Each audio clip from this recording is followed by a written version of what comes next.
everybody. It is time for the next page in our storybook. Welcome back to Crits and Giggles. Hi, everybody. Yeah. It's good to see your faces down there. It's good to see your face. You live with me. That I do. How is everybody doing? Oh, we are all right. Yeah. Doing all right. Good. Yeah? Anything interesting happened to you over the past, 3 weeks? Yeah.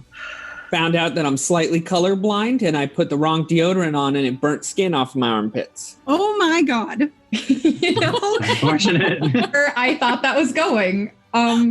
Thanks for sharing all of that to the world, Ben. Yeah, you're welcome. Whoa. Real quick, I want to give a huge shout out. How cool was that new intro? Yes. That was the coolest. so beautiful. Thank you so much to Adam Rady, who I know spent a lot of time on that. And also that artwork was done by, I want to get this right, Sophie Grunet, Silverglass. You can find her on Twitter, and her website is on her Twitter as well. She has some gorgeous artwork on there, so check her out, you guys. It is literally at Sophie Grunet, I believe. So yeah, thank you both for your hard work on that. I have a couple announcements before we jump into things, before we get too far into this. Bonuses and donations.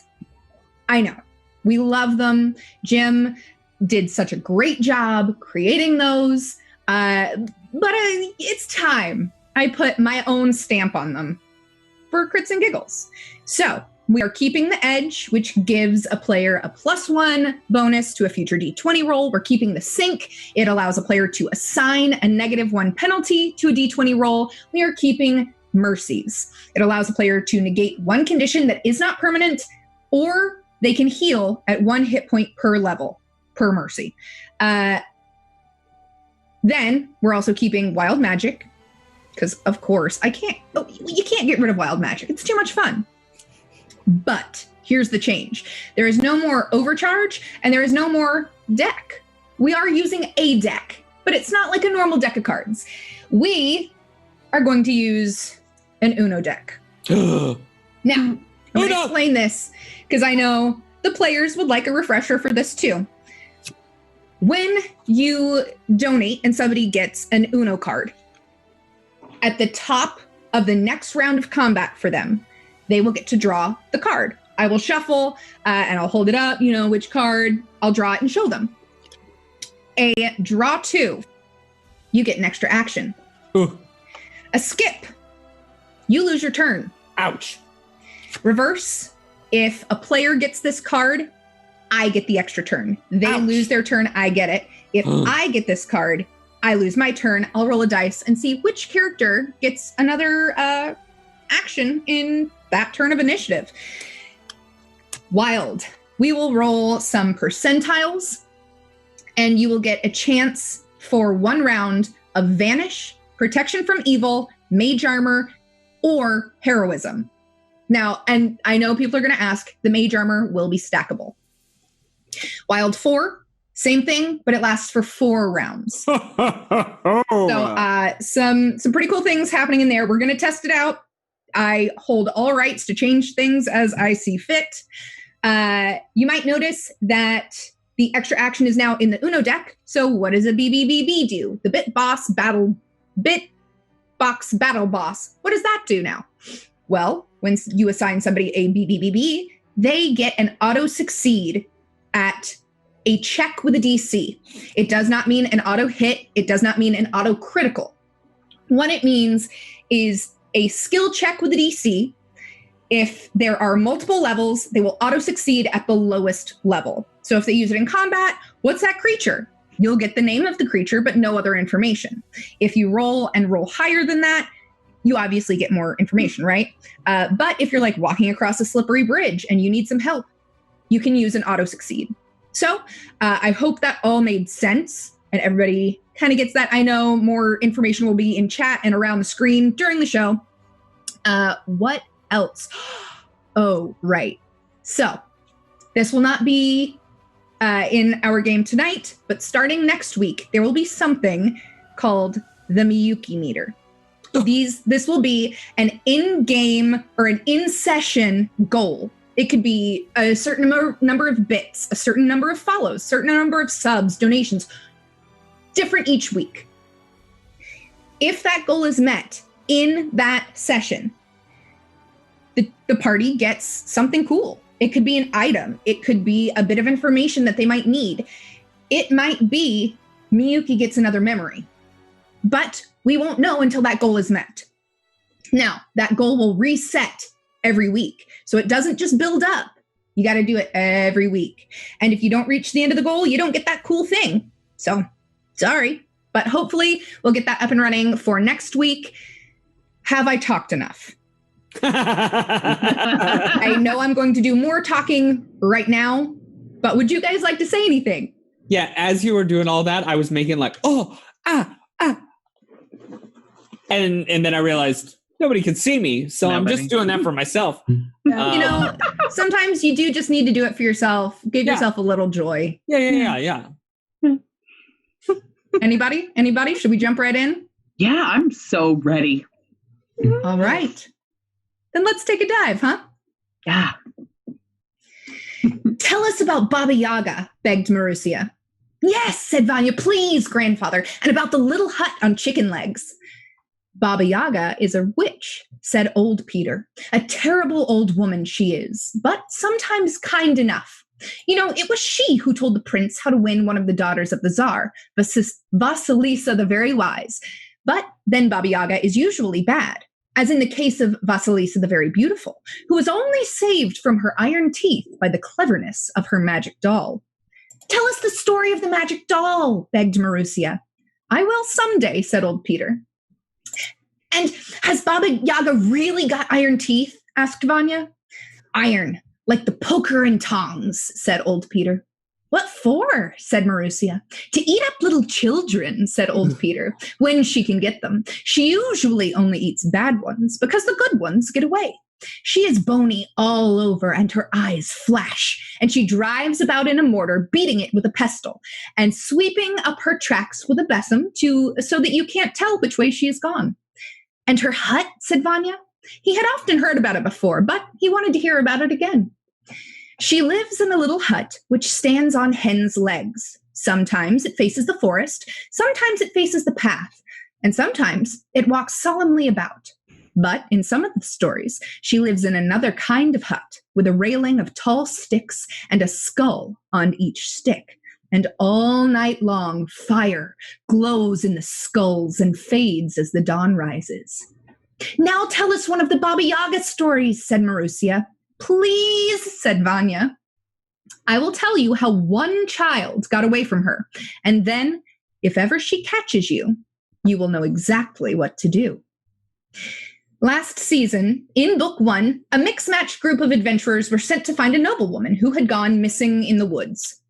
Upon entering the grove, the party found themselves surrounded by snow in the summer. Discovering cause of the unnatural weather didn't prove quick or easy. As the snow grew deeper, they were met by an increasing number of icy fey creatures that had leapt through a portal, connecting their location to Irison, the land of eternal winter, a land ruled by winter witches. Taking the mantle of the Black Rider of Baba Yaga, the heroes learned that the head witch herself had gone missing. Her daughter, who sat on the throne of Irison, had intended on killing Baba Yaga and taking over the entire world, hence the spreading cold. As the Black Riders, the party had to find Baba Yaga to put a stop to all of this, but the only way to do so was to follow her clues and find her dancing hut, which had been locked away. The heroes began dismantling the Winter Witch's control by destroying those within the Pale Tower, but not finding their target, Nazena Vasilyevna. Faced with a need to save the world from a never-ending ice age, what do you do? We read comments. All right, let's take a look at chat and read some comments. I got one from Torgern CA said, yesterday I watched the Tiz VOD and saw the commercial for CNG again. As the VOD played, I paused it to read Chip's backstory in the book. Very interesting. Ooh. I know. B. McAllister says, "Hi, Jamie. Jamie, what do I need to donate to steal all of Chip's supplies and then steal his eye?" I'll think on that. I'll think on it. I'll keep you updated. I found that very funny. Oh, man. Looks like Adam Campbellton says Skeslin has 3 Z4 creatures following him, which I'm not 100% certain what that means, but I will remind everybody that I do have 2 very good friends with me at all times. I've decided that their names shall be Sasha and Old Peter. Nice. I have recalled them, and they will be around for a long time to come. I think you just gave me the hiccups right there. I hate them, and they're the first to die. They're already dead, Jamie. Yeah. They're the first to die again. Jim, you missed a good chance right there of naming one of them Harry Plopper and then That's a terrible name, so I would never do that. Oh, boy. Oh, no. Alrighty. It looks like we've been followed by Geek40, Art Silverglass, Scopio Developer, IB in Vapin, Not Cetus, Luca Lewinhart, Donatrana, and the GM Bot. Hi, everybody. Thank you for your follows. Also, Fluffy Walrus 84 has resubbed for 14 months, and Kitsu723 has resubbed for 24 months. Yes. Also, Sarah BC1 has become the Bit Boss Battle Box and given me the auto succeed. So, well. today, I just auto succeed. No. Oh, dear. Oh, That's dear. how it works. Everything. I can't wait for the moment that you need a knowledge religion and everybody's like, you should just use the auto succeed, Ben. Yeah. And you don't. Yeah. I mean, it would require the knowledge. So. Right. Oof. Right. All right, you guys, Right. let's jump in. When we left, you had just defeated everything within the Pale Tower, made your way back into Waldsby, found Nadia Petska, told her about her daughter, Thora, and she said, you know what? We're headed to Whitethrone. Seems like we need to have a chat with these witches and the queen. And she starts packing. We fall asleep immediately. Fall asleep immediately. Interesting choice. But no, she explains that, this capital, Whitethrone, it is the capital of Irison, and that is where a lot of winter witches are, and that's where Queen Elvana is. She assumes that's where Nazena Vasilyevna went to. And she tells you that her late husband's uncle actually lives in the outskirts of the city and might be willing and helpful to make your way into the city. And she also tells you, it's not safe here for her and her family anymore. So her plan is, as she travels with you to Whitethrone, to drop her 2 boys off in a village called Elsprin on the way. She used to have some family there. Hopefully they are still there, and she can trust them to take care of her children as she helps you get to Whitethrone. Well, This, I think you need to protect your kids, and I think you're doing something very smart there. So you're coming with us. We're gonna be like a team. Do you know the way to Whitethrone? Nope, not at all. no. Okay, then it seems like you might need me. Yeah. And I need you to protect me and my family. I don't see why that would be an issue. That's fair. I mean, I like it. It's a good deal. It is, except that if, we're not perfect, and if something were to happen to you, we would not be held liable, right? I love that Miyuki just turned into like the group's lawyer. No, you would not be held liable if anything happened to me or the boys. All right. What I'm trying to say is adventuring is dangerous, even if you have as many adept adventurers with you like you do. So just letting you know, you should know that before you venture out here with us. Thank you for the warning. I appreciate it. Just so you all are aware, we're going to be traveling for 9 days by foot. Okay. So if you need anything, now would be the time to get it. Yeah, What let's. about a horse. Yeah, that's a good call. There are no horses for sale in Wellspeak. Ah! But she leaves you to it. She continues to pack and get the boys ready. Quick question. Do you guys remember what you're doing? Yes. Yeah, we're He does going to, you gotta go to find Baba Yaga. We got to go Right. find Baba Yaga. We got to follow her trail. We got to look for the small hut on chicken legs. Her little hut. That's the way to get to Baba Yaga. There are various and sundry daughters of her that have to die on the way. We know that. Kill them all. Kill all of them, tear down their towers brick by brick. Brick by brick. You're actually you remember more than I thought you would. Everybody roll a wisdom check. Why not? I am so Okay. wise. It's absolutely auto succeed. No. 22. Give myself my dice. Okay. 22. Anybody better? Oh No. my God, no. No. 6? 6 is 6 word. Chip, I don't know how you're the one that remembers this. When you met the Black Rider Yeah. and took on his mantle, he told you that Queen Elvana obviously wanted to take down Baba Yaga and take over the world. And you had to find the hut. Yep. And he said he had saved 2 keys Oh, for you. that's what we missed. And that the hut was locked somewhere on display in Whitethrone. Oh. I missed that That's too. That's right. See, that guy I didn't remember. But everything else, definitely. The most important question that I have Mhm. is in this snowy town where there's always snow and people got to travel the roads. So clearly there would be a place where I could purchase a sled, correct? No, Oh. sorry.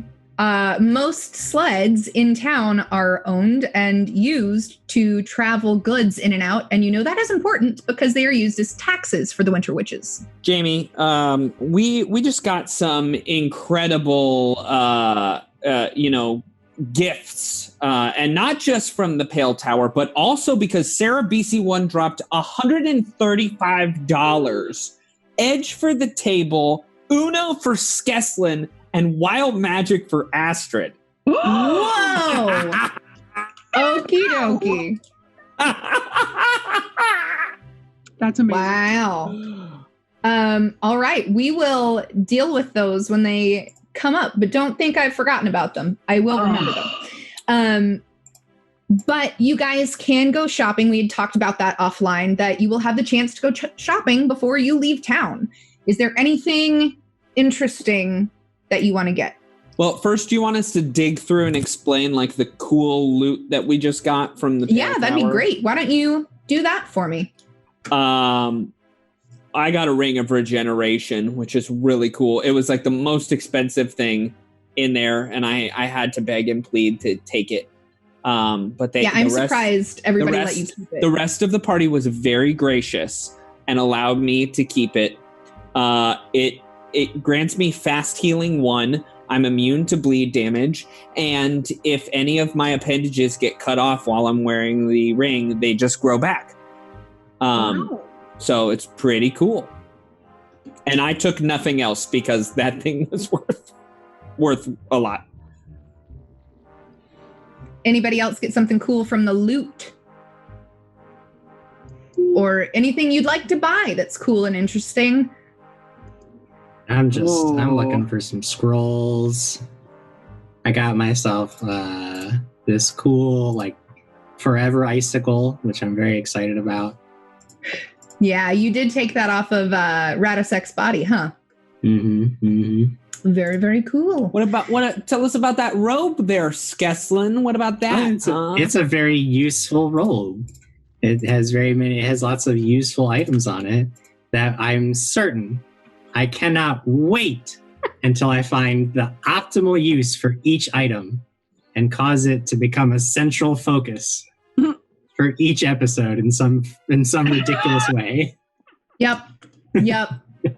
Yeah. There are some of those patches on there that I'm like, what situation? I know Jim will find one, but what situation would you use that in? I gotta be honest. Wait. I really see a use for two of them right now. We pop open that rowboat and the pair of war dogs, and boom, we've got a sled. I don't really need the war dogs. The thing is, I might save those for another time. I have sled pullers. I have a sled team, no worries. All right. So you guys get to go shopping for a little bit, get everything you need to take this trek through the wilderness to the capital. Is there anything you guys want to do besides shop? I would go back to the bar that we were at. And what's that? That's the silver... No. The silver stoat or the white weasel? That's the white weasel. Because we're in Waldsby. That's the white weasel. So I would go back to the white weasel. Oh, I'd like to join that. All right, let's go. Okay. You make your way back to the white weasel, and it doesn't look good. There is still broken things around the area. In fact, you walk in and it looks like it hasn't really been in use. Like maybe somebody has been in here, but it doesn't look like it's really been top to bottom cleaned since that big fight. And it takes a minute, but as you walk in, take a look around, Katrina actually walks out from the back hallway. Hello, may I help you? Welcome back. Yeah, well, hello, Katrina. I just wanted to let you know that we have dealt with the menace that was the Pale Tower. First things first. Second of all, I'm sorry for breaking down your wall when I just burst in here, yelling that I was the Black Rider. That was a moment of bursting, and I would like to. We're about to leave, but I would like to help as much as I can before we do. I don't know what you can do to help. I can carry a lot of bad wood, and I can help clean up. I don't think you understand. We'll take care of people as they come until we leave. We're not staying here. Oh. Well, where are you going? We'll find somewhere else. We can't stay here with the guards coming from different areas to check on why they haven't received messages. They know about us. They should be receiving information from us. We have targets on our back now. Mm-hmm. Oh, well, I am sorry about that. Are you sure there's nothing that we can do before you go? No. Just make sure you finish the job. And she turns in place and walks back. into the hallway. Chip, you should have asked her for a drink first. Ah, I forgot about that. Come on, let's go. Wait. Here you go. And he just makes the drink for you. So There you go. Oh, I was just trying to be helpful. We don't even need to go into these places for that. no. Okay. Okay. Anybody else want to do anything before? Soraya will mail a letter, and that's it. All right. If that's all you guys want to do, the night comes. You're able to rest in Nadia's house safely. Early morning, she has the boys up, dressed, packed, everything. It looks like she is waiting on you guys. Oh. And we did all of our shopping. You did all your shopping. Okay. You got all the things you wanted. My spiked gauntlet is so magical right now. Just So magical. the most magicals. Mm-hmm. Oh, it's incredibly magical, is it? Yeah. It's the biggest magical thing. All right. So, after you. Well, I guess it would be after me since I'm the one that knows the way. After me. Yes, after And you. Nadia leads you out of town. You start walking through this wilderness, really. And Nadia, if you ask, Nadia would tell you you're headed 132 miles northwest of where you are currently by the Horwood Forest. It's about 9 days travel. It is very cold. Like never above freezing, very cold. Again, we're not going to deal with checks for anything because I know you guys have prepped. I know you've got that taken care of. But you start your trek. You start your journey. And this is day 1. And as you journey, it's especially right outside of town. It seems quiet, peaceful.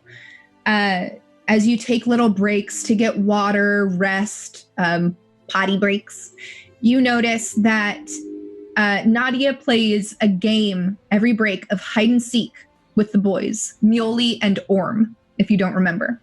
And she plays hide and seek with them every time you take a break. Yeah. Yes. Yeah, Ben. Chip plays too. Yeah, absolutely. Yuki probably also plays, but then just starts to scare them by jumping aggressively. Nadia looks at you guys asking about playing, and she looks a little taken aback by it. Sure, feel free to play with us, I guess. Yeah. You do notice when she plays every time you guys stop, the boys are never it. It's always Nadia or one of you. But you guys get to play hide and seek for like 5 minutes every time you stop. Chip hides behind trees, but can clearly be seen. He's like the worst hider in all of history. Miyuki also always calls that out. And Soraya's really good at hiding in the trees and the bushes and everything. Soraya's never found. She's just like... Because she knows exactly where to hide in a bush to not be seen in any direction. Love that. We're just leaving the next day and Soraya's still not found and she's just hiding in the bush.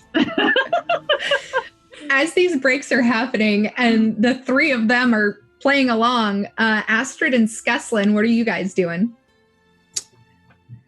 Probably. Go ahead, Astrid.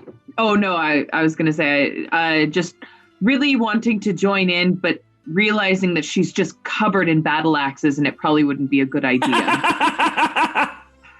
So she just watches and says, to the left, your other left. Okay. Chip is just perpetually it the whole time. Oh, I thought I was going to not be found that time. Oh my goodness. Skeslin? I think Skeslin probably keeps himself a little bit away from the group. I mean, he knows that He knows that his two companions are probably not particularly desirable. He doesn't want them to cause any kind of an issue for the children. So, he keeps them away from the group. They carry all of his things. And he basically he's just thinking. He spends a lot of time in his own head. Doesn't even really seem to sort of process what's going on around him. He's not particularly impatient or short with anybody, but he's just never present. He doesn't care about anything that they're doing. The kids, they're running around and playing games and everybody's having a good time. And Skeslin's just waiting until it's time to move on. But again, not impatient, not irritated, just not there, just blank. Yeah, I think with that happening, Chip would go over to Skeslin and be like, "Hey, Skeslin, do you wanna join in on a couple of games? I mean, I could sit here and look at your friends if they need to. Do they need to be watched?" No, not really. They're perfectly fine. Okay. They don't need anything. No, you can keep playing, do your thing. I'm just waiting. We got places to be, so I mean, keep it short, but it's fine. Don't worry about me. I think we're doing fine. I don't want you to miss out on the joys of life. Well, I'm not missing out on anything. I'm planning. We got big goals. We got to have a plan. I'm perfectly happy, Chip. Don't you worry about me. All right. Okay. You guys walk all day. Roll a perception check. auto succeed. Really? Are you using your auto succeed? Yes, I want to auto succeed. Chip. Okay, let's hear everybody else's. 24. 24. 21. 21. 22. 22. 16. 16. Speaking of auto succeeding, I want to let people know that they also could auto succeed if they wanted to. Rachel Powell has become the Bitbox Battle Boss and given Katie the auto succeed, and I'm in for life has become the Bitbox Battle Boss, giving Miyuki the auto succeed, and Sarah BC1 has dropped another $30, giving a mercy for Miyuki and Soraya. Oh, thank you. I like this. I like all of this. You all notice when you get it's about mid-afternoon when you first notice it. Ravens in the sky, flying above you towards where you came from, towards Waldsby. No. And everyone except for Miyuki notices that one raven out of the entire swarm circles back and kind of loops around your party a couple of times and then keeps flying to the southeast with the group. Can I sling at it? Yes? It's a spy, all right? I think we're all aware somebody's watching us. So can I chuck my little rock at it? Sure, if that's what you'd like to do, yeah. If nothing else, to be like, Hey, get out of here! You're a bird! Probably did not hit it, but that's a 11. You do not hit the raven that is like 50 feet in the air. Shoo! The rock down hits me on the head. Ow! And that raven joins up with its friends and continues on its way. You also continue on your way. The first day passes and nothing has really happened. You're not sure why you were really worried at all, really. You are able to find a place off of the main path that looks like it would provide some shelter for the night. A little grove within some trees. In fact, I have you there on roll 20 right now. And you are able to set up camp for the night. Would anybody like to do anything before sleeping? Just, I can't help but notice that Sasha and OP are missing from the camp. So if we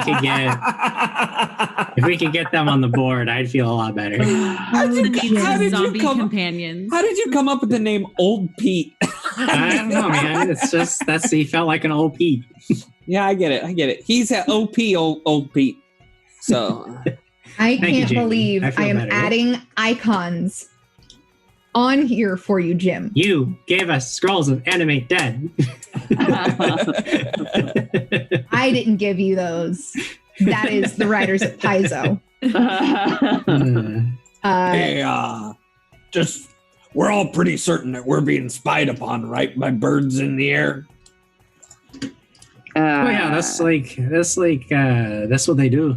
Yeah. So we don't have the element of surprise, but that's all right. Quite honestly, I think that we shouldn't really concern ourselves with the element of surprise. You know, I mean, I know in the past I've sort of advocated it, but at this point, I mean, they've got us pegged. I think we instead rely on intimidation. We march forward like we don't even care. I agree. I can use my teeth and claws to help intimidate. So I like this plan. Yes, and I shall use my words and books. Yeah. Yeah. I like it. Words are intimidating for some people. Oh, I can be very intimidating. And me and Astrid will just burst through places. Astrid just moves her cloak of the Yeti aside and shows all of her daggers and hand axes and nods. she just basically has armor made of weapons right now. Yeah, She's that's like the basically hitman opening up the cloak. That's funny. Astrid, you might be careful because someone might think you're selling weapons. Oh, Miyuki, that is a really good point. Yeah. All right. You know, Astrid, if I were you, I could put all those weapons on my body and then just run up and hug somebody, and I think they'd be dead. You know, Chip, I think we're going to keep that in mind for the future. We're going to really tick off some people. We're going to keep that in mind. You're looking at Chip saying all of this, and you turn your head slightly, and out of the corner of your eye, you see Muoli standing right next to you, Whoa. looking at all of your weapons. Oh. They're not for sale. Can I have one? You, what? Can I have one? What? Go ask your no. But No, I really want one because all I've got is this little dagger, and it's fun and everything. And he pulls it out of this like little tiny sheath at his waistband, and you see it's just a little like wooden carving of a dagger, and he starts like thrusting it around in the air and trying to show off a little bit. He's like, "Yeah, this is all I got, but can I have one of yours instead? You got so many. I mean, I don't have any." Well, seeing as how these hand axes are taller than you, my dear, let me think. And she walks over to the roadside and picks up a rock and hands it to him. And she says, if anybody comes at you, you just roll this at him, okay? Here's your new weapon. Guard it with your life. And he takes the rock from your hand, and he just looks at you and is like, thanks a lot, and goes back and sits with his mom. You're welcome. And about that time, Skeslin, you noticed Orm is now over by old Peter, poking away. Sure. Like, hey, child, why are you poking the zombie? I've never seen a zombie before. Ah, well, It there's looks one, fun. but you shouldn't poke it. Why? Well, the thing is, it's not about this zombie. See, old Pete's not going to do anything because old Pete listens to me. But other zombies will just tear your face off. That's cool. Can you do it right now? You want me to tell him to tear your face off? I mean, not my face, but like, I don't know. Like Muoli's face. Tell him to tear Muoli's face off. No, we need Muoli. So here's the dealio. Anybody comes and that I don't like, that we don't know, that tries to hurt us, you'll get to see old Pete tear his face off. I promise you that. How about? Sound good? Yeah. Yeah, cool. Mom! And he just like screams, running to Nadia to tell her everything about old Pete and how he's going to tear the face off of whoever he comes across. At the same time, Orm's like screaming about, I only got a rock. And you can tell Nadia's like overwhelmed with 2 5-year-old boys, trying to get them settled into bed. It's going to be a long journey, and it's day 1, and these boys are already a handful. Astrid turns to Chip and says, "Who'd have thought Skeslin would be better with kids than I?" You know what? Let me go see something. And he'll go over to the boys and say, Now listen, boys. You seem to be very curious about adventuring, right? Yeah. Well, do you want to know who's probably the best adventurer that we know? Who?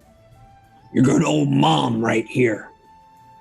So, before you start running to Astrid, before you start running to Skeslin or Soraya or Miyuki or even myself, ask your mom first. All right? So, if you want training in a weapon, well, go ask your mom. And then if you want training in some other magical, mystical, well, you ask your mom first. And then maybe we can tell you something. Fine, okay. We'll always ask Mom. Yeah, that's good. Because I'm ready to teach you some stuff, but I'm definitely not going to do it. All right? I'm not going to do it unless your mom says it's okay. You see both of their heads on a swivel straight to Nadia. And she's like, maybe tomorrow. You need to go to bed. Lay down. And she just kind of looks at you, Chip, like, I helped. I definitely helped. But the boys are finally put down. You guys have made camp. You now have tokens for Sasha and old Pete on the board. Are you guys setting up a watch? Oh. Nope. I refuse to take a watch. Sasha and old Pete will stand guard. They have strict instructions that if anything that isn't us approaches, they'll wake me up. But I'm sleeping. Do zombies need sleep, Jim? No, they do not. They don't require to eat, breathe, or sleep forever. They are constantly vigilant for all time. Cool. I hate these. I hate these zombies. They even have dark vision. Oh, I really hate them. Do the rest of you set up a watch, or do you depend on Sasha and old Peter? Yeah, I'm going to set up a watch. Oh, well, Okay. Just Skeslin. I'm at sleep because a whole night of sleep sounds nice. And they're zombies for watching. Okay. Well, what do you think, Chip? I'm going to stay up awake for at least a little bit. There's zombies, but you know, I don't know that I trust the dead zombies. All right. Chip, I don't quite like them either, but I do trust Skeslin, and Skeslin says that they will wake him if anything or any danger were to come into camp while we're sleeping. Right. So, but here's my counter argument to that is that how will they wake us up? Because if a zombie wakes me up by like getting in my face and yelling at me, the odds are that zombie won't last very much longer. It's not going to wake up you. It'll wake up me, and I'll wake you up. Well, sounds like a lot of time for death. I'm going to stay awake for a little bit, at least. So Miyuki, Skeslin, Soraya, and Astrid settle in for sleep. Mm-hmm. Chip, you stay awake for a little bit. Roll me a perception check. Auto succeed. I don't have another one. All right. 25. 25. I rolled a natty 19. You know what you see? What? A comet break. Ah! Got him. That's rude. Got him. You got me. Oh, that's so rude. All right, let's take a look at chat. See what they've got to say. Oh, already. Adam Kimbleton's calling for dice cams. I don't think he trusts your natural 19 there. No. B. McAllister said, also, Jamie, just needed to say, you are slaying, pun intended, tonight. Gorgeous makeup and hair. Thank you. I appreciate that. Sarah BC1 asks if Chip is the dad in Brave. It's funny. We have a couple of resubs. It looks like Rachel Powell's sticking around with us for her third month, and Michael R. Vander, my own father, has decided that our show is worthy of his attention. Your father. Papa? Hi.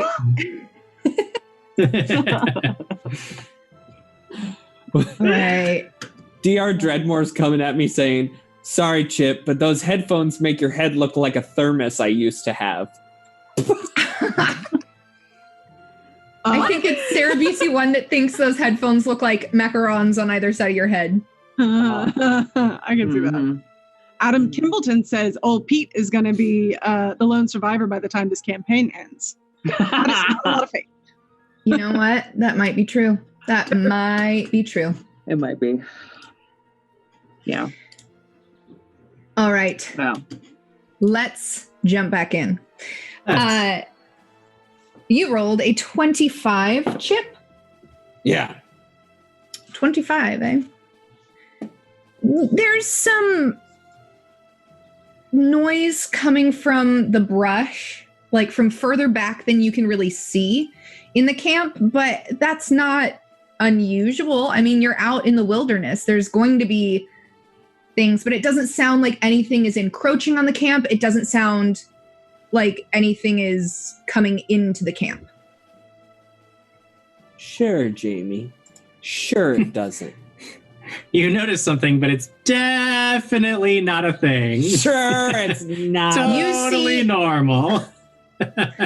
You know what? That seems normal for me, because when I go camping, I hear things all the time. I'm just teasing you. Of course it's nothing. Of course there's no danger in this game. Nope. So, Chip, do you go to sleep? Yes. You don't have to. I'm gonna just jostle Astrid and be like, Hey, I know you wanted sleep. Guess I feel like maybe we should be awake. So I have been up for a while. There's been some noises out there. You mean noises because we're outside? Why are they ominous to you? What's wrong? They're both. They are not ominous because I've been told that they're not, but they are because they're there. So you're not making much sense, Tim. I think you need to go to bed. I know I should go to bed, but I would feel much better if you got up. Okay, I'm up. Okay. Look at me. I'm up. Stop yawning. It's making me. Yeah. All right. I'll stay up. All right. Good You night. stay up, Astrid. Roll me a perception check. get him, Candace. Get her. Ooh. 18. 18. I mean, you notice what Chip was pointing out, but it doesn't seem like there's any danger. It sounds like camping. You've slept out in the wilderness plenty of times. This sounds normal.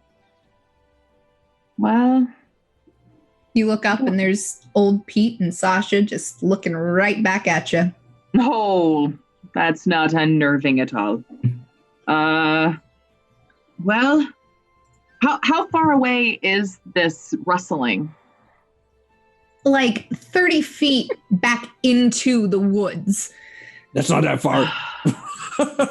It's not. I'm just. I want to go. I want to go figure out. What? Go get it. No, I don't know.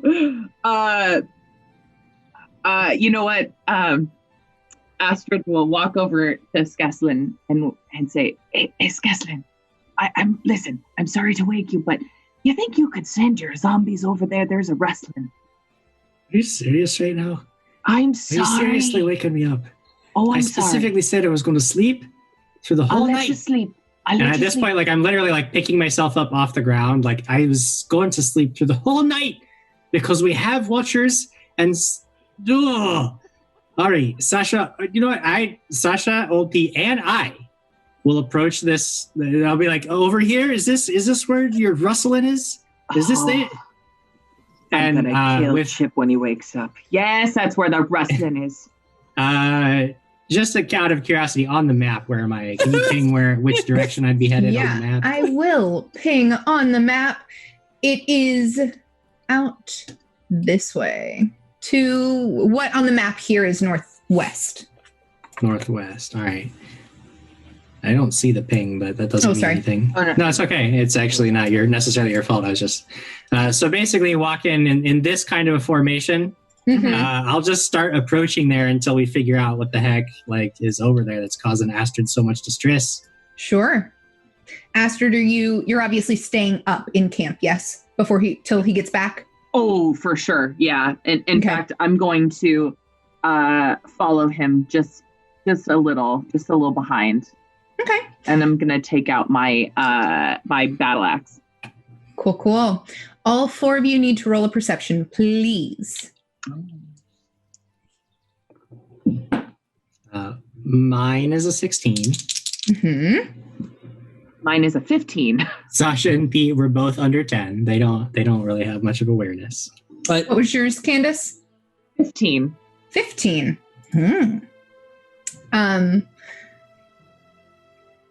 You don't see anything out in the trees, Skeslin. Mm-hmm.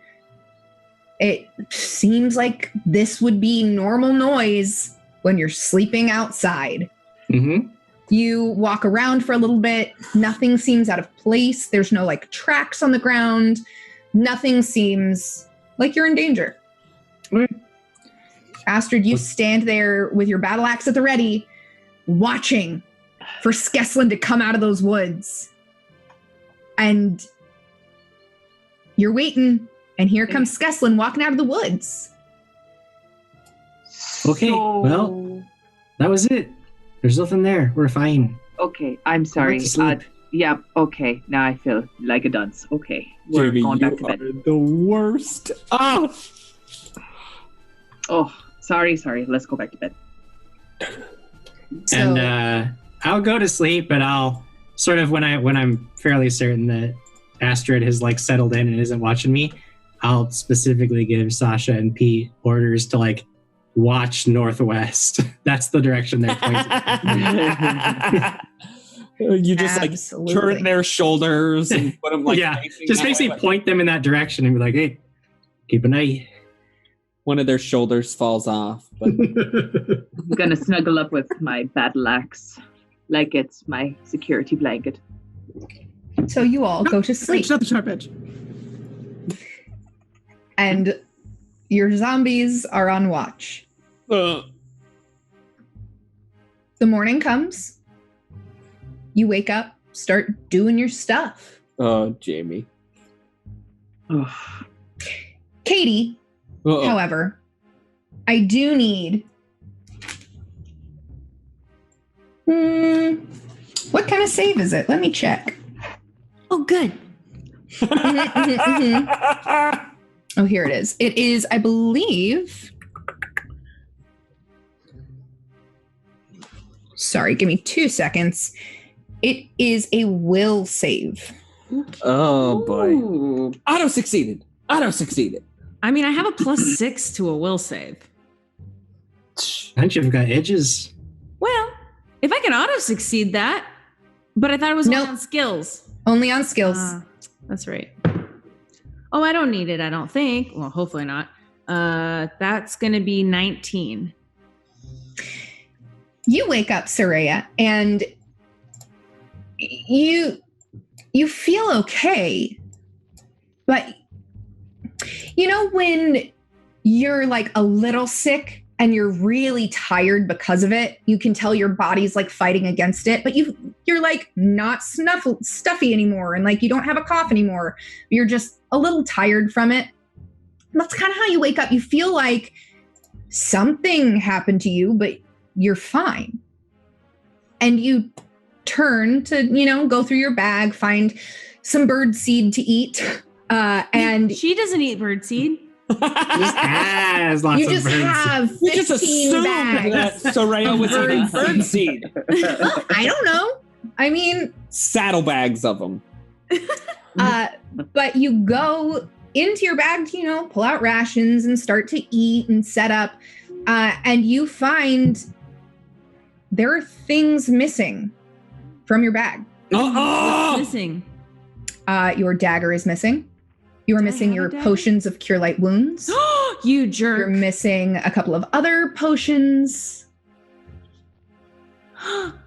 What do you do? Oh, no. Skeslin! What? Did anyone go through my bag last night?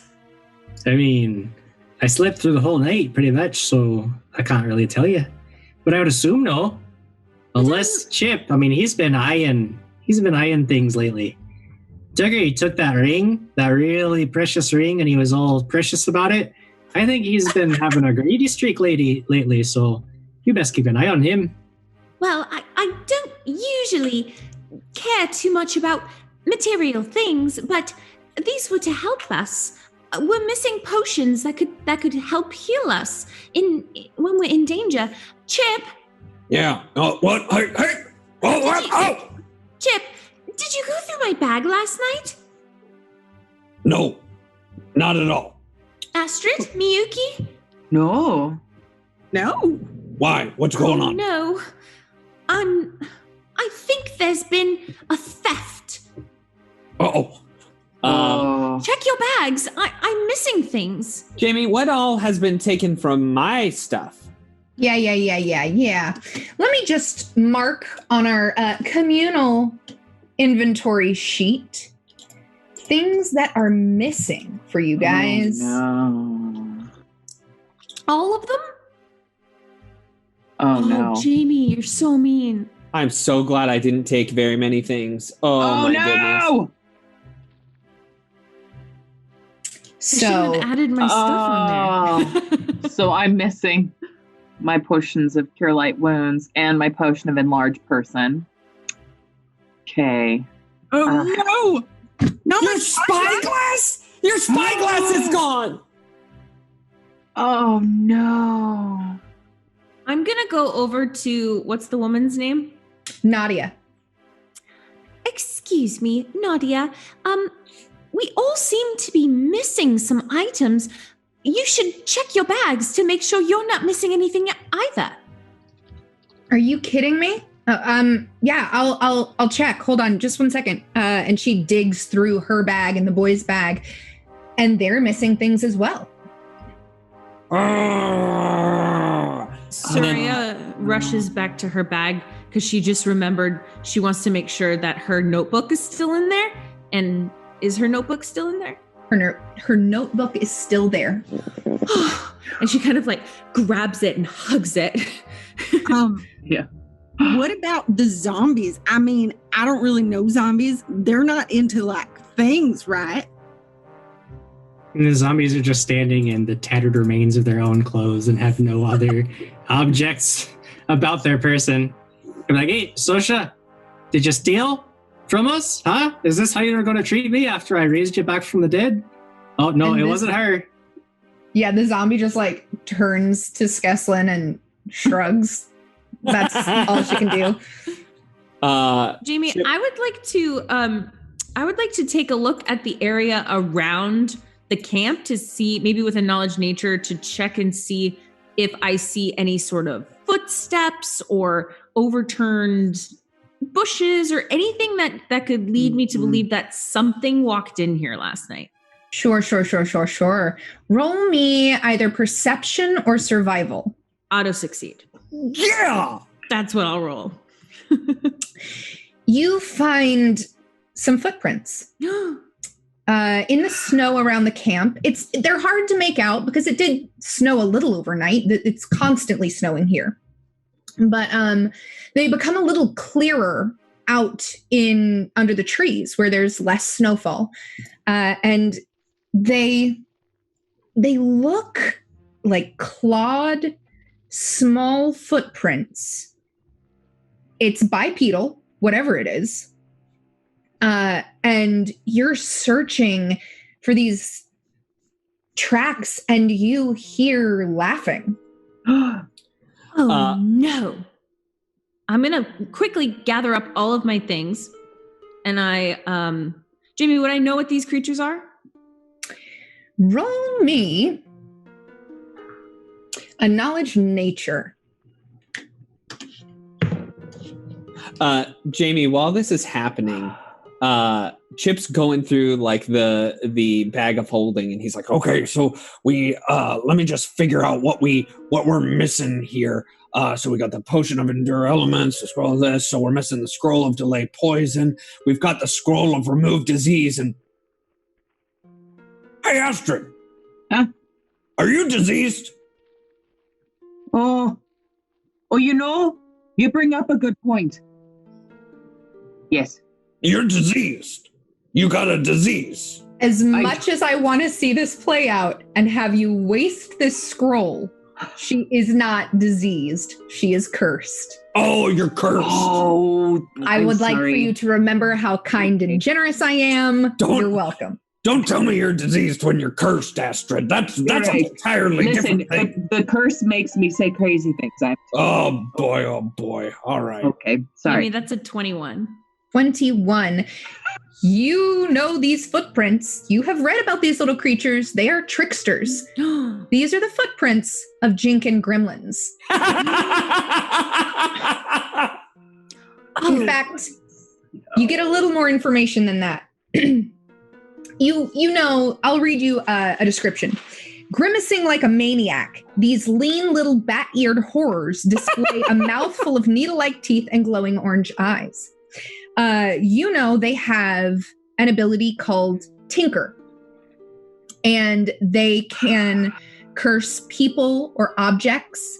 And they also have extremely good stealth, and they have access to Dimension Door.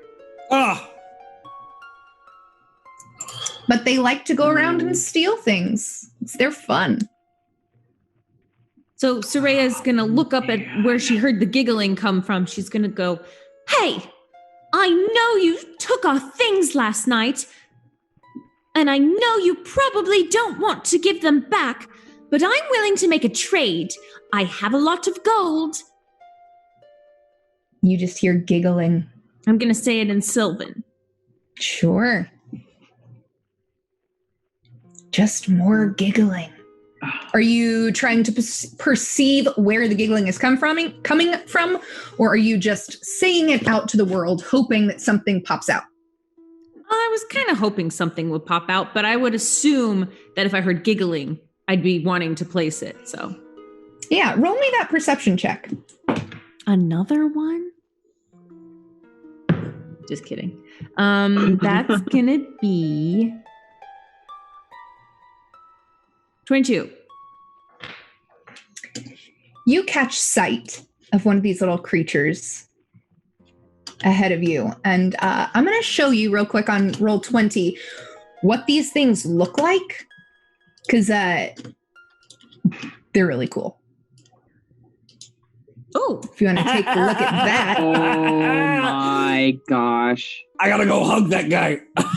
You see one of these creatures and it just giggles and sees you notice it and like pops back behind a tree. Hey, please give us our items back. Those are our belongings. I'll trade you. What do you want? She says it in Sylvan. No response. What is everybody else doing? In Sylvan, I want to go over and say, if you don't give me back my spyglass, I'm going to squash every single one of you with my claws. No response, just giggling. And you hear a pop. Pop. Did they break it? It Hello? went to another dimension, didn't it? Yeah. Well, Pop. Dimension. I know about Dimension Door. Chip doesn't know about Dimension Door. Soraya will run over to the tree she saw it pop out behind and look for it. Gone. Oh no. I think they disappeared. I do know about these creatures, and they have the ability to use something called a dimension door, and it allows them to kind of hop all around the place and get out of situations. And I would imagine it would make it very easy for them to be able to steal things and then escape. Well, No. let's look for them. Couldn't have gotten far. Okay. And we get a hold of one of them and then go with it so we can get our stuff back. Oh, I love this idea. I will wrap one of them up for sure. They are very tricky. You have to be careful. Would I know which direction to go in? From looking at the prints at the base of the tree where you are, there is no direction to go in. Do we It's like the hear thing anything disappeared. else? Roll a perception check. I rolled a 19 for my perception check. 19. I got a dirty 20. Ooh. You don't hear anything anymore. Oh. Chip, I don't know which direction to go in. Is there some way we can magically track them through time and space? I mean, if we were really, really good, and if we had something that they had, then we might be able to do it. But right now, there's not a possible way for me to do it.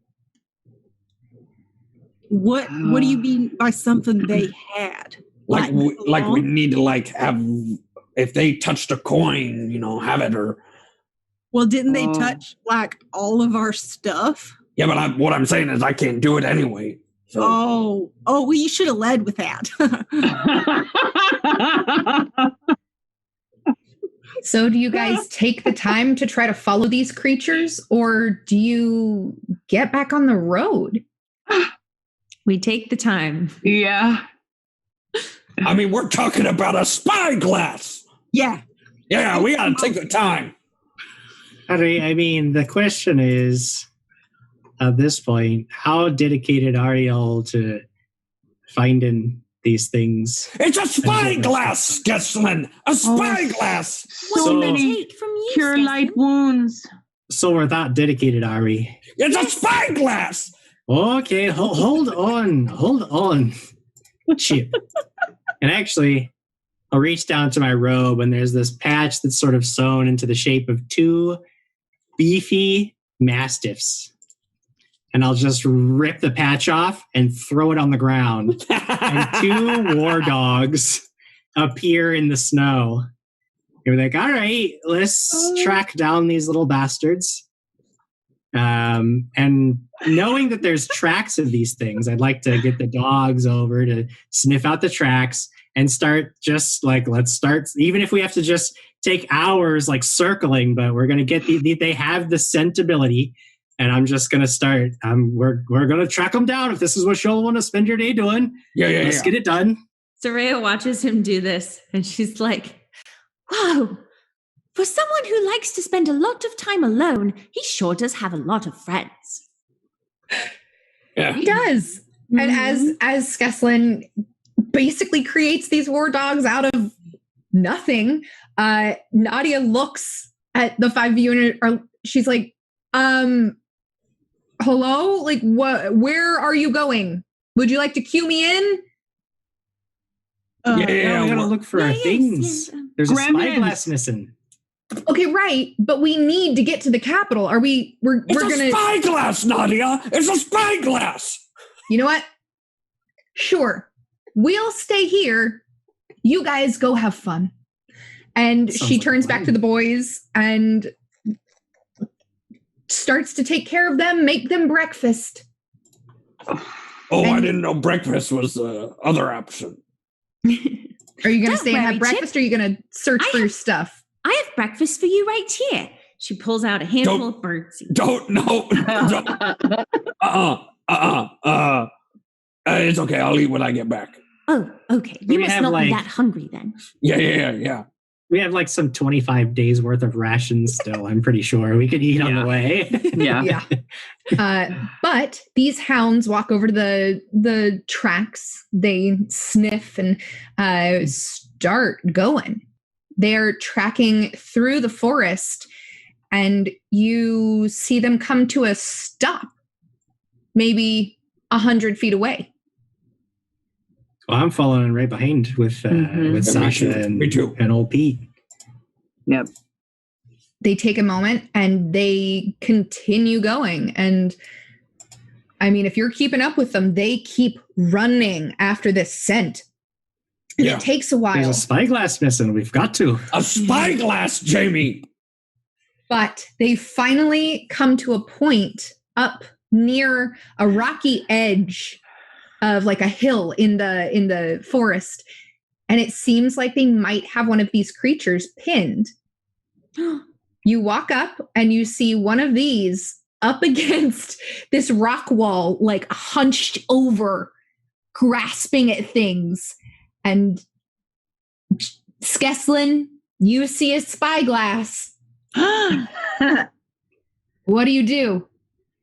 I'm not sure that I can talk to it. So, Saraya, come here. Tell that little bastard to just drop everything and he can walk away. Otherwise, I'm going to kill him. Hey, it's very simple.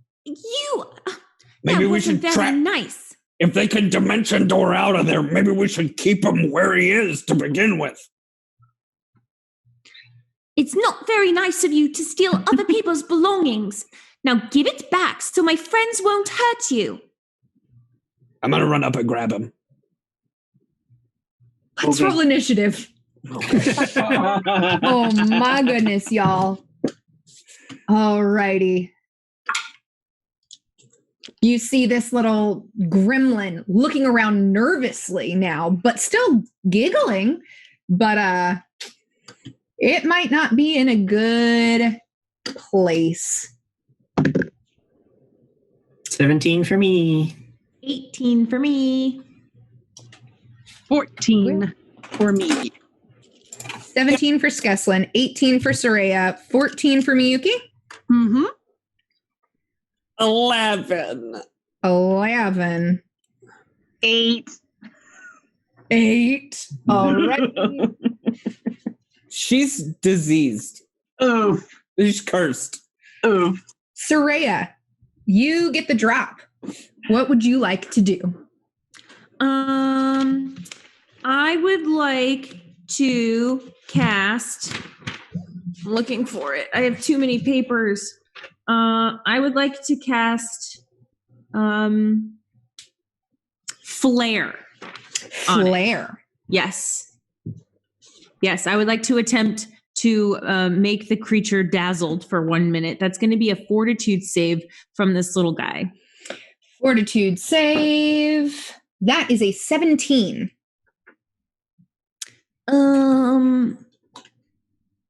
Yeah, that passes. Alrighty.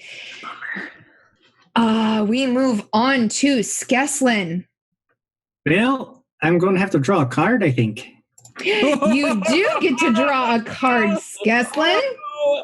Oh my. First draw of the Uno deck. I have been shuffling them earlier. I just shuffled them again. Jim, you tell me when to stop. I'll just take the top card off the deck. That's fine. Ooh, classy move. That's a reverse. Oh, good. So I don't get a turn. That's fun. But my guy, enjoy your turn, Jamie. I already love this. Alrighty then. You know what happens? This little fella drops everything he's holding. No. And well, I mean, isn't that's that what the you good. wanted? That's the good part, but I think he's going to leave. Does it break? No, everything falls into the snow. Okay. And he actually runs up into one of these warhounds' faces, and he attempts a bite. Don't know if it's going to do it, Jim. 14. That's a hit. That's a hit. Very low. They're not good. It takes 1 point of damage from a bite, and that's all this guy can do. But the other 5 of them appear to help their friend. Oh, no. We move on to Miyuki's turn. Miyuki. I want to go over to all this stuff and just gather it all up and kind of like sit on it and stare at them. Very mean with my teeth. Is everything there? No, it's only like, it's here. I'll tell you exactly what it is. But it's a spyglass, Katie. It's a spyglass. A spyglass, a potion of enlarged person, and a dagger. Aww. Okay, well then those maybe are I just mine. gather it up. At the very Just gather it up and sit there and hold it because you found your spyglass. It is my turn again. If that's all you're going to do. Yeah, I feel like I'm just trying to keep them from continuing to run off with this stuff. Mm-hmm. So that's Sure. my I'll just go. Right. It is my turn. There are 6 Jenkins on the board. What? Yeah, 1 and his 5 friends. Well, can you move us? Are we on a map? No, we're in Theater of the Mind right now. Okay. And 1 is going to walk up to Astrid and take a swing with a short sword. Oh, How tall are these things? They are itty bitty. They're like 2 feet tall. Oh, are you now? Don't think it's going to do it with an 11. Nope. Another's going to walk up to Soraya and take a swing. That will be a 14. I'm going to sink that. 13. Nope. Darn. Chip, you feel something try to take a bite at your ankle. What? Hey. Are you kidding me? Natural 20. What? Oh, no. It bit me really hard. So hard, right on your Achilles. Okay, that's a real fear of Ben's. Well, it's not that bad. It's only 4 points of damage. But as you feel this bite on your ankle, you're like, ow, that really hurt. And you feel a drain from your finger for 4 more points of damage. From my finger? From your finger, and you do not fast heal 1. This is not a ring of regeneration. Everybody else is going to move up closer. They are not able to get anything off for this round. We move on to Chip's turn. Chip, what do you do? This is a bad ring. I try to take off the ring. You cannot get the ring off. Oh, Jamie, you are the worst person in the entire world. Were you so happy when this whole thing happened? Maybe. Wow, Ben. Everybody wanted Chip dead, and they wanted to steal all of your stuff. And I said, just hold your horses. You're going to see. I didn't have to put any of this in the story. It was already there. You're welcome, guys, and thank you, Paizo. But could I have made a spellcraft check, or is it just like, hey, it's a ring of regeneration? It's a ring of regeneration. Oh my! Until you look at it now, and that beautiful gold and emerald ring looks worn and brass and dirty. Okay, I know that I did not say this on stream, but I so called this at the beginning of our session. I was talking to all of you. I was like, yep. I'm pretty sure this thing's cursed, but it's on me. Okay, here we go. You tried to get the ring off. Would you like to do anything else? I want to... There is a creature at your foot. I sit on it. It's a move action. It's a move action to sit. You know what? Roll me a grapple check. It's probably not going to do it. That would be a 12. A 12. These things are very poorly. tiny, and you sit on it. What? Don't worry, I sat on it. We move on to Astrid's turn. Astrid, one of these things just ran up to you with a short sword in its hand. Well, that's rude. I think that Astrid would like to take her battle axe and take the broad side of it, and as if we were having an epic game of putt-putt golf, she's gonna swing back and wallop this thing. Are you attempting to hit non-lethally, or you just want to like smack the poop out of it? I want to smack the poop out of it. Okay, roll me an attack, please. Okay. Let's see. So that'll be an 18. 18 hits. Roll me damage. Okay. Here we go. 6. 6. What kind of axe are you using? Just the battle axe. Okay. Yeah. Both hands. You wallop this thing and it just kind of like turns and grins. And it doesn't look like it really took a lot of that damage. Oh. We are back to the top of the round. Soraya, what would you like to do? I would like to announce that B. McAllister has had enough. Enough.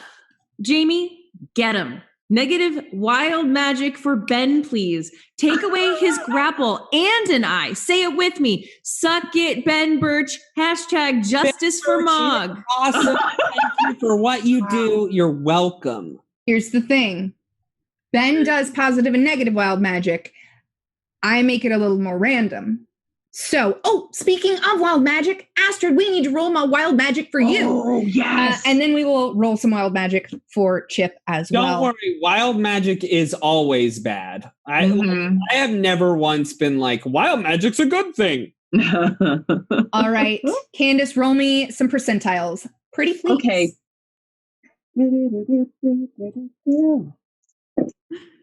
33. 33.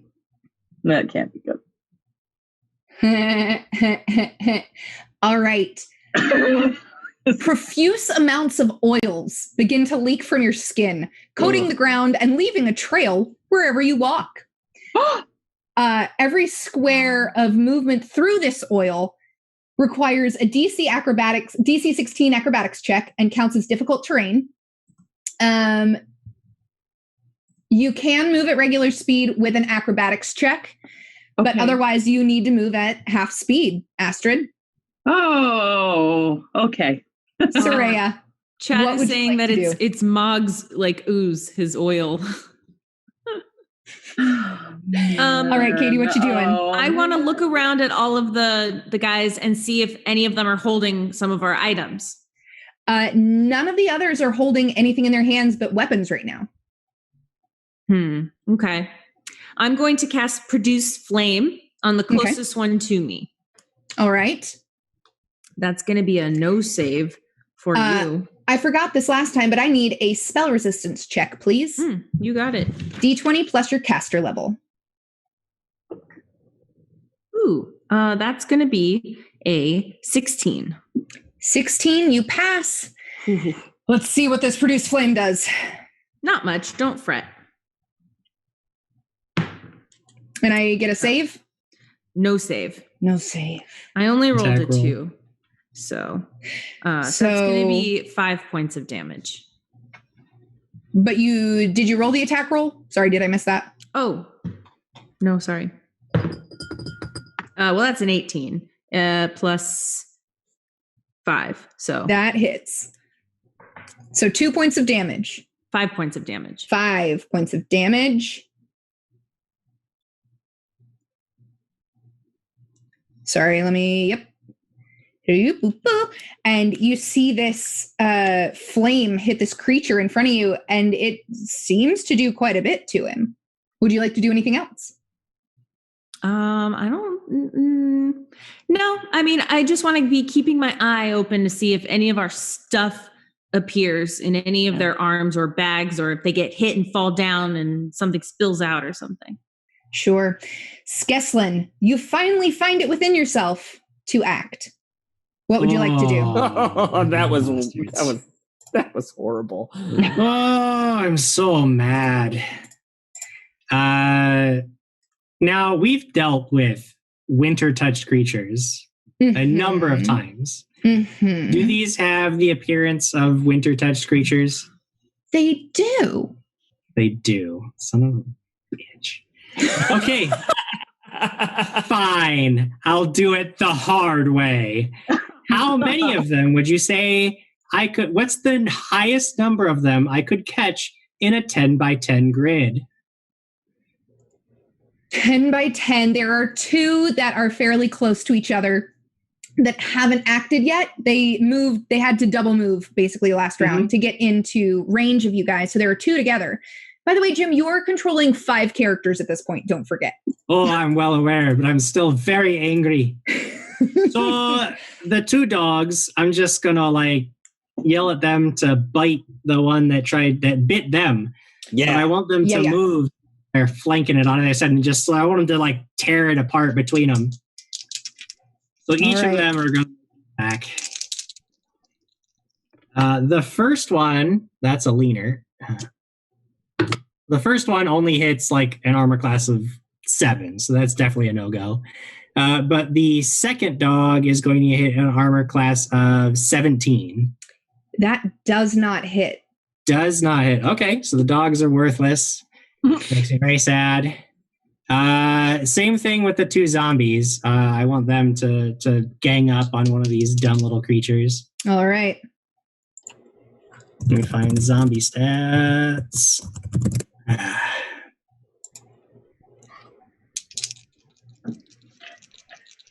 little bit better of a hit chance. Okay, my highest on that one is an 18. That will hit. 18 will hit. All right, so this one of them is going to get slammed for 10 points of 10 bludgeoning points? damage. 10 points of bludgeoning damage. Just gets slammed.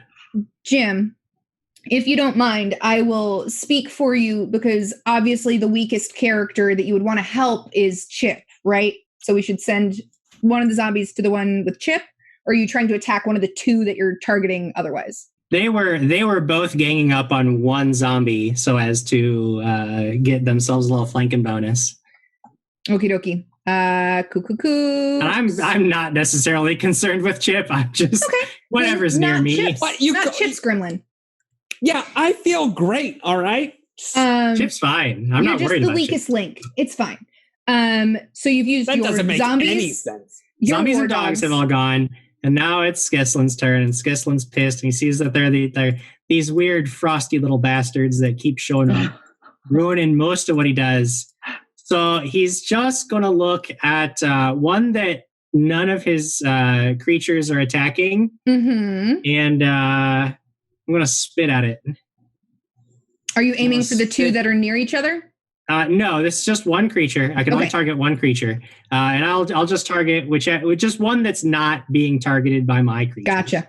Okay. So, I get a save, right? You do get a reflex save. Okay, 12 on the die. 18. 18 is a success. However, even on a success, you're going to take that -2 penalty to attack rolls and a -4 penalty to dexterity, and you move at half speed. You're not immobilized. I hate this.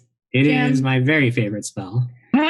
And just so that we're all on the same page, because I know that you didn't ask for a spell resistance roll, but for the audience's sake, adhesive spittle, spell resistance, no. Fine, Jim. Now that your turn is done, we move on to Miyuki. Oh, boy. Okay. I think at this point, I would like to have shoved all the things that I grabbed into the pockets or a bag or something just to keep it safe. And then, going after these things with a longsword feels like overkill and difficult. But I guess I'll do that. Or, yeah, I'm trying to think. I mean, if they're the size that they are, I don't know mechanically if it really matters for me to, it might be better for me to go with the sword, but would it be better to go with like a bite? Basically, mechanically, their size only affects their AC. So because they're smaller, they get a size bonus. Either way, whatever you want to hit with. Okay, then I'll go for the overkill side and just try and like bonk him with my my longsword. Love it. All right, roll me an attack roll. You walk up to the one closest to you is in the middle of the war dogs. Is that the one you want to attack? Yes. Okie dokie. What's that attack? That is a 14. 14 will not hit. Yeah.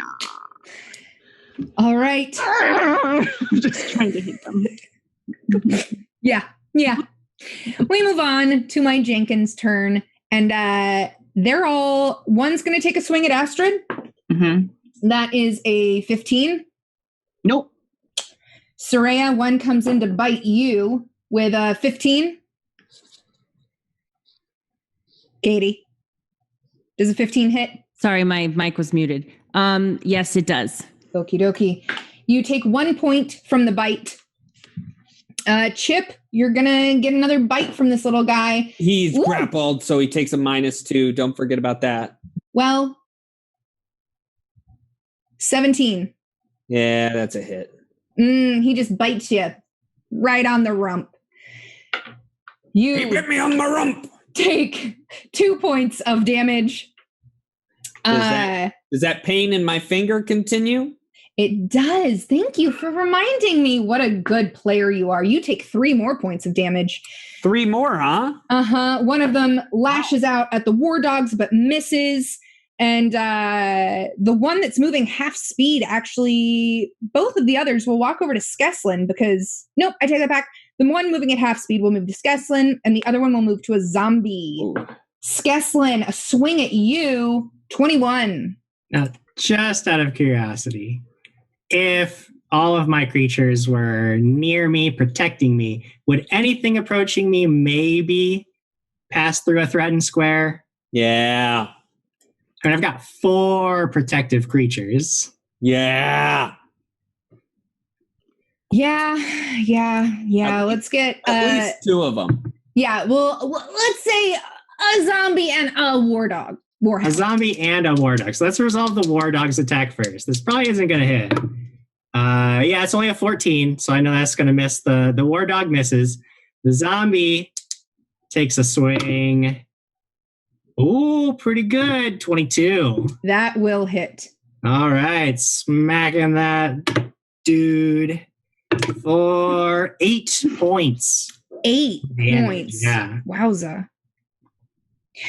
All right. Doesn't look good, but you guys have done some damage. So let's, Jim, you got hit with a sword. Oh, yeah, definitely sword. hits me. 100%. You only take 1 point of damage. Okay. And then one of your zombies, you can take a pick.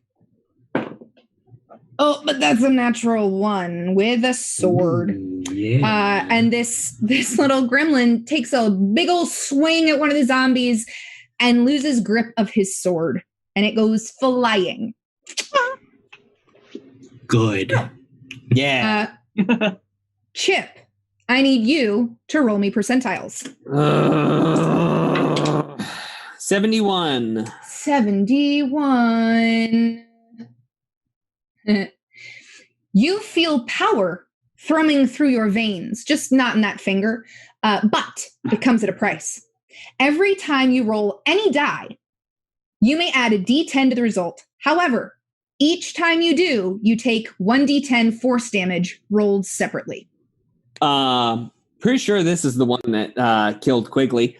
So definitely, oh boy. So you're already just draining hit points through your awesome magical ring. Yeah, no, but like honestly, that hit me a little hard right there. I'm a little, I'm a little frightened of this particular. You don't have magic. to. I'm gonna pin this creature. Okie dokie. So here comes the pin check. You're gonna take a -2 because you're grappled. Mm-hmm. All right, that, and I'm gonna add the D10 to it because to pin it, it says I take a -10 to my pin check. Wow. Okay. Yeah. We're actually using real grapple rules now? Well, I got a chart that's helping me out right now. So I see. So that's going to add an extra 5, but I'm going to take 5 points of force damage. No, you roll separately for the damage. Oh, okay. So that's going to be a total of 19. Yeah, you pin this thing. Wait a second. No. It's going to be 9. But remember, you take your -2. You pin this thing. Okay, I got it pinned. I got it pinned. All right. Astrid, you're oozing. What do you want to do? Well, I'd like to take a violent swing at this thing and try to end it. Because now I'm mad. Right. Yeah, mad. Oh, man. Wonder why. Yeah. A dirty 20. Yeah, that hits. Roll damage. Come on, friend. 8 points. 8 points. That did a little more damage, but didn't take him out. Soraya, what are you doing? I'm going to move my produce flame on the closest guy to me. The one that you hit last time. Yeah, might as well. Yeah, just move it right back on. All right, here I go. That's going to be, wow, I rolled an 18. So 18 plus 5 to hit. Yeah, that hits. But I'm also going to roll a spell resistance check as well because I'm a good person. Is this the same target? It is. Yeah. So she wouldn't. Is it the same spell? Yeah, so she wouldn't need to, right? Yeah, you actually don't need to. As long as you're using the same spell on the same target. If you change targets, you'll need to, but for this one, you're good. Okay. Nice. Man, I should have told you to change targets. Stay on target. So that's going to be 9 points of damage. And you killed the one in front of you. Nice. Would you like to move? No. You're cool where you are? Yep. Alrighty, Skeslin. Megaturn. All right, I'll just go ahead and resolve. The 2 doggies are just going to keep trying to bite the one that's between them. So dog number 1 definitely misses. Dog number 2, ooh, there we go. 24 to hit. Yeah. 24 hits. 24 hits. Let me check their bite damage. 8 points of damage. And we trip it. Because war dogs trip. Yeah. Fun. Tripping that straight trip. gremlin. Sasha and old Pete are going to come in and try to slam that one guy between those two. Mm-hmm. Sasha, nat 20. Sasha's doing good today. I'll just roll for Pete and see what he does. Pete misses by a mile. But Sasha, she's on her game. She's on it. Sasha deals 6 plus 8, 14 points of damage. She slams the guy in, between her and old Pete. And it's dead. Nice. Killed that one. And then I got 2 little guys right in front of me, right? They just ran up and tried to hit me. Well, you only have 1 left. Oh, that was one of the ones that... Okay, yeah. So that was the one that had come up. Okay, so in that case, I'll just take a step back and look at it and spit at that one too. Stop stabbing me, a little bastard. That's a reflex save. Is 15. That is a fail. So he is immobilized and has the -2 to attack rolls, -4 penalty to dexterity. You know what, Jim? I hate that so much that we're actually going to stop mid-combat and take a break. We're just going to stop here. We're going to take a little break go get some water, go to the bathroom, and we will be right back to finish this combat. Maybe these guys don't get their stuff back. Who knows? No. I think we got that. We get that spyglass at least. You got the spyglass.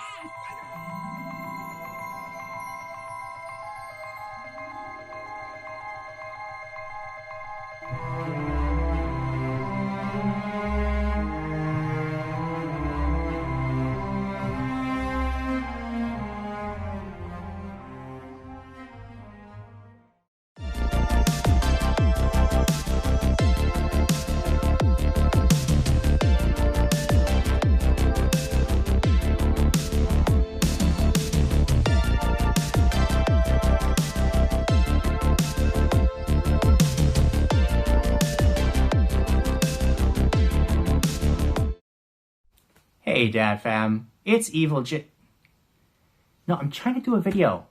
Yeah, I gotta do the promo Discord thingy. I don't know. Adam wants the videos. I don't know. I don't know how long it's gonna take. It's gonna take longer because come on. People aren't gonna know how to get the Discord invite. What do you mean you didn't get one? You know, you don't get one. You go into the Twitch chat and you have to type, exclamation point, Discord, and then the link pops up. I told you how to... Fine.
The games we play are the stories we create. The fortress doors swing open. Every story is unique. And the sound of war drums rises. Sometimes our stories come to us when we least expect them.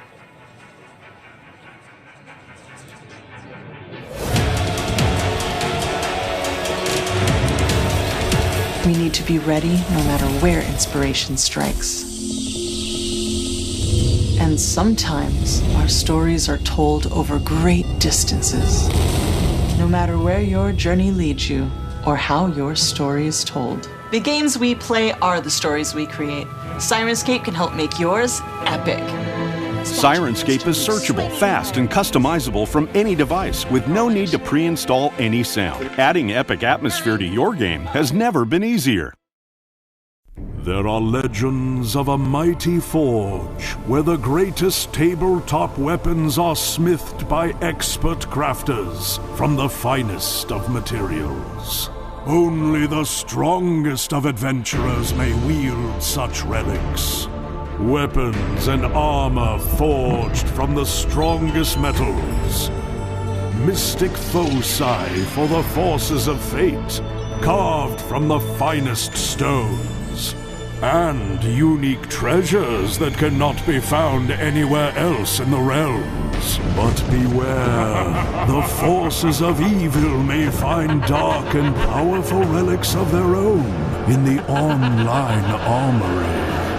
Arm yourself with these gaming relics and equipment to take your tabletop adventures to exciting new dimensions. Go to NorseFoundry.com now to arm yourself with the finest weapons in the realms.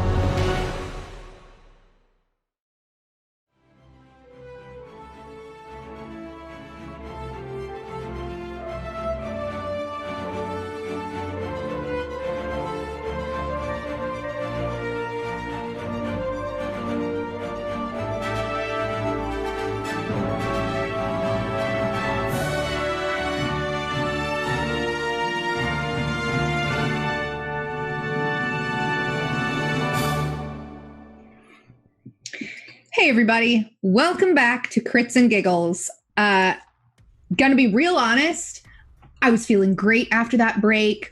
I went and got water, went to the bathroom, and then I sat back down and Jim informed me. Jim, would you like to tell everybody what you just told me? Yeah, no, I'm looking at the robe of useful items. It does not appear that the war dogs have like a duration, which would lead me to believe that they are now permanent members of our party. And I now have 2 dogs and 2 zombies. Gonna heal them up real nice. They'll never die. They'll be with us to the end of book 6. Not the zombies. I won't heal them up because that'd be bad. So I hope you all can understand the kind of mood I'm in right now. But you know what? Who cares about me? Let's take a look at chat. What do you think? See what they've got to say. We didn't check in with them before we took a break. No. Before we get into too many comments themselves, I will note that Chip, thanks to Kitsu723, has another auto succeed. Ooh, thank you. And courtesy of Sarah BC1, I have an auto succeed. So thanks for bosses. And then Sarah BC1's gifting out some subs to Dis is Finn and Simon Jr. D. Aw, thanks, Sarah. Speaking of Simon Jr. D, they say, I remember a monkey. Why is it always Ben that gets cursed? Because he's the one dumb enough to do the thing. No, you know what it is I like very unique items. So if you put a unique item in there, I'm going to go for it.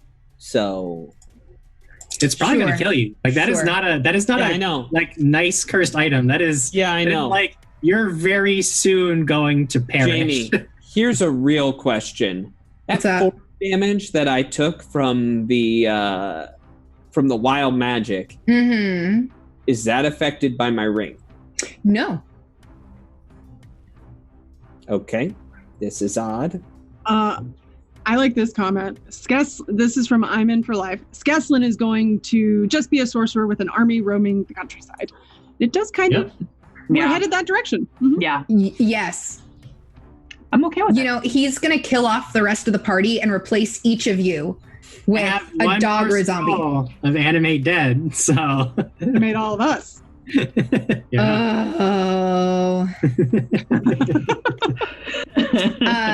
Alex Rogue 460 saying jeans and yoga. No. Yeah, I agree with you, Diana. That was fun.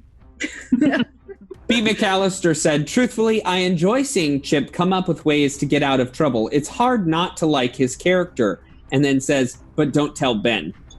I found it out. I saw it. I got it. Yeah, but Chip's really going to die very soon. That reading is really bad. I know. So yeah, this I would give it back up. Very bad. Yeah, I'm. It's Lucas Martinez says, which Quigley death are you talking about, Ben? He died like 4 times. The last one, the real one. Oh, the real death. Yeah, the real death. I had this wild magic, and I used it to help take away all of the protective magics on Zilsi, and it worked. It worked a little too well. How she got you with the lightning bolt? She did, but the only reason it killed me was because I had been taking away all of my own health to make things happen. Gotcha. Saying a quick good night to Raven5173. Good night. Thanks for hanging out. And we have been followed by Normal Star. Thank you, Normal Star. Just a normal start. All right, you guys. How about we jump back in? Okay. We just finished with Skeslin tying up another one of my creatures, and we move on to Miyuki's turn. Miyuki? How many are left for me to stab? 4. The one that's right in front of you that you tried to stab last time is prone in front of you, which is pretty darn good. Better. Is I'm gonna stab him. Is one of those 4 also just like pinned underneath me? Is that? Yes. That one? Okay. One is pinned, one is prone, one is trapped, and one's in front of Astrid. Sorry. Might as well be dead. Yeah, I'm going to stab this prone one, and I got an 18. 18 will hit. Roll me damage. Ooh. How about 11 damage? And you kill this thing. Whoa. Nice. Making a spyglass. All right. Would you like to do anything else? I'd probably glare at the next closest one.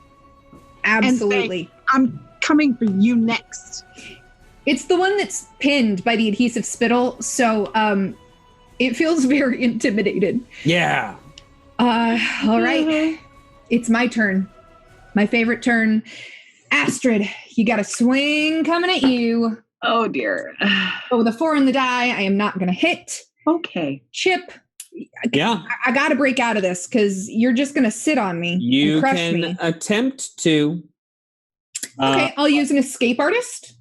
Yes. You can always try to free yourself with an escape artist. That's going to be a 12. That's a fail. Yeah. And the one that's trapped with the spittle is going to take a swing at Sasha because she's the one that just killed this guy's friend. Mm-hmm. 11 on the die is going to be a 17. That's unfortunate for Sasha. It is slashing damage if that matters with zombies. It does, unfortunately, not in the good way. Oh. It's going to be 2 points of slashing damage to poor Sasha. Oh, poor Sasha. All right, and that is my turn. Chip. I tie up said pinned creature. Now, I don't think you can because you'd need free hands to do that, and you have to have your hands free. You have to be using both of your hands to keep it pinned. It says the attacker uses rope to tie the defender up if I have it pinned. Do you have the rope out? It says in this, it says on the attacker's turn, tie the defender up. Is the defender pinned? Yes. The attacker uses rope to tie the defender up. It's all part of that action. Do you have the rope out? I get the rope out and tie him up. Is the tying a full round action? No, because using the rope is part of that action. Do you know what I'm saying? Like, I disagree, but I'll let you tie him up. Okay. Oh, dear. I tie him up. Can you, so let me just ask you this real fast. What is your CMB? +2. Okay. This thing has no chance of escape. It says Cool. Even with a natural 20, it can't escape. So it's done. Fun. Mm-hmm. All righty. Are you going to do anything else? Because I don't think you can. That's it. Astrid. We're just going to go for one more wallop. Yeah, just one more. That's it.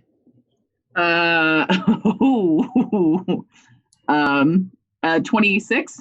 Yeah, that hits. Roll me damage.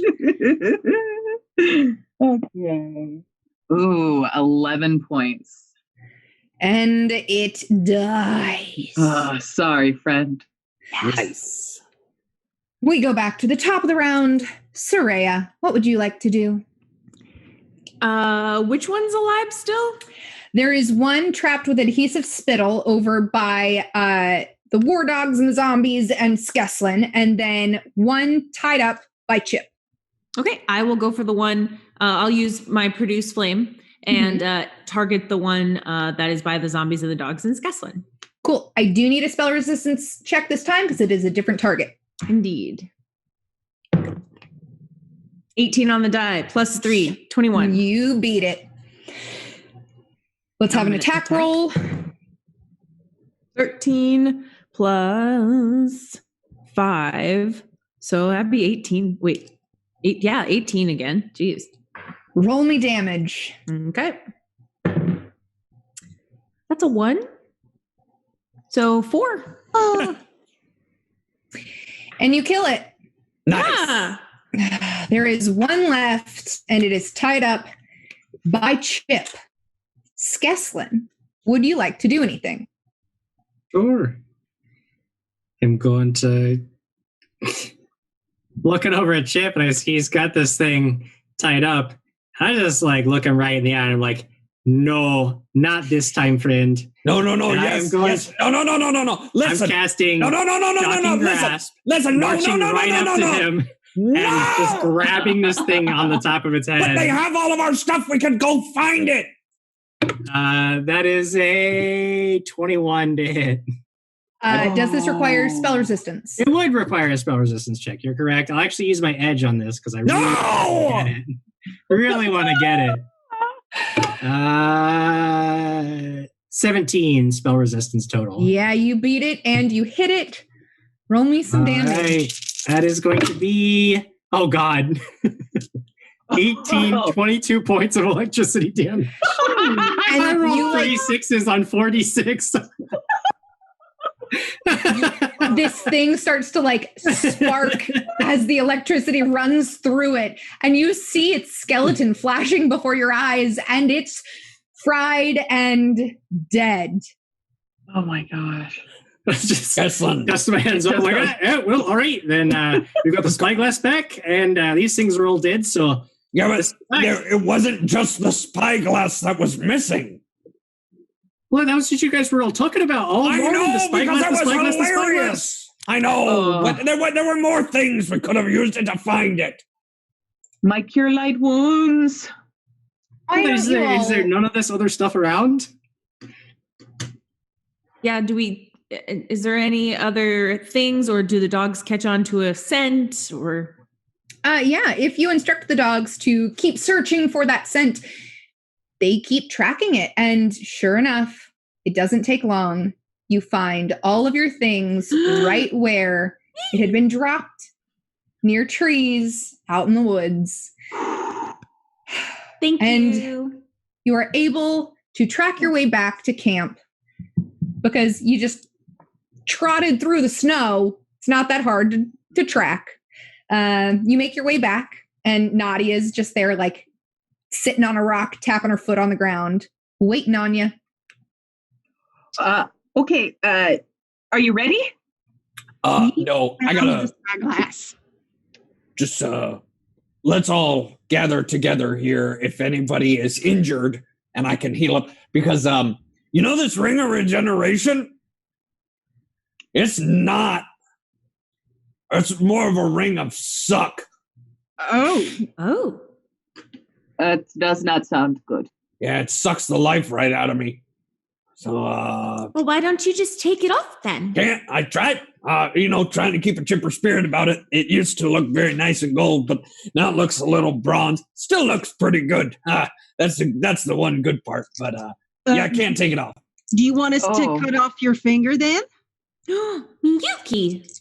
Well, it's killing him, right? I mean, losing a finger is better than death, I think. Yeah, I actually might think this is a good idea. Not actually a bad idea. I actually cut off his finger. Are you serious, Chip? You're going to cut off your own finger? It's just metal.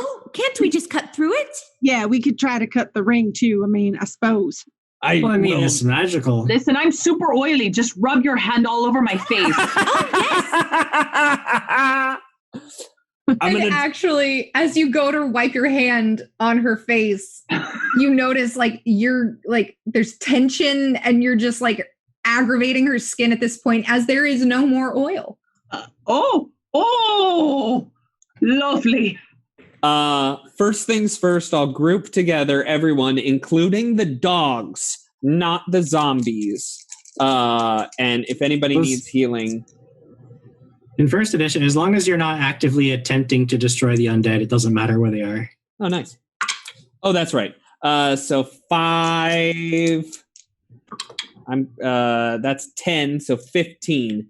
Jamie, let me ask you a question. When I heal for 15 points, does that actually heal me, or does something happen? No, that heals you. Okay. So, all right.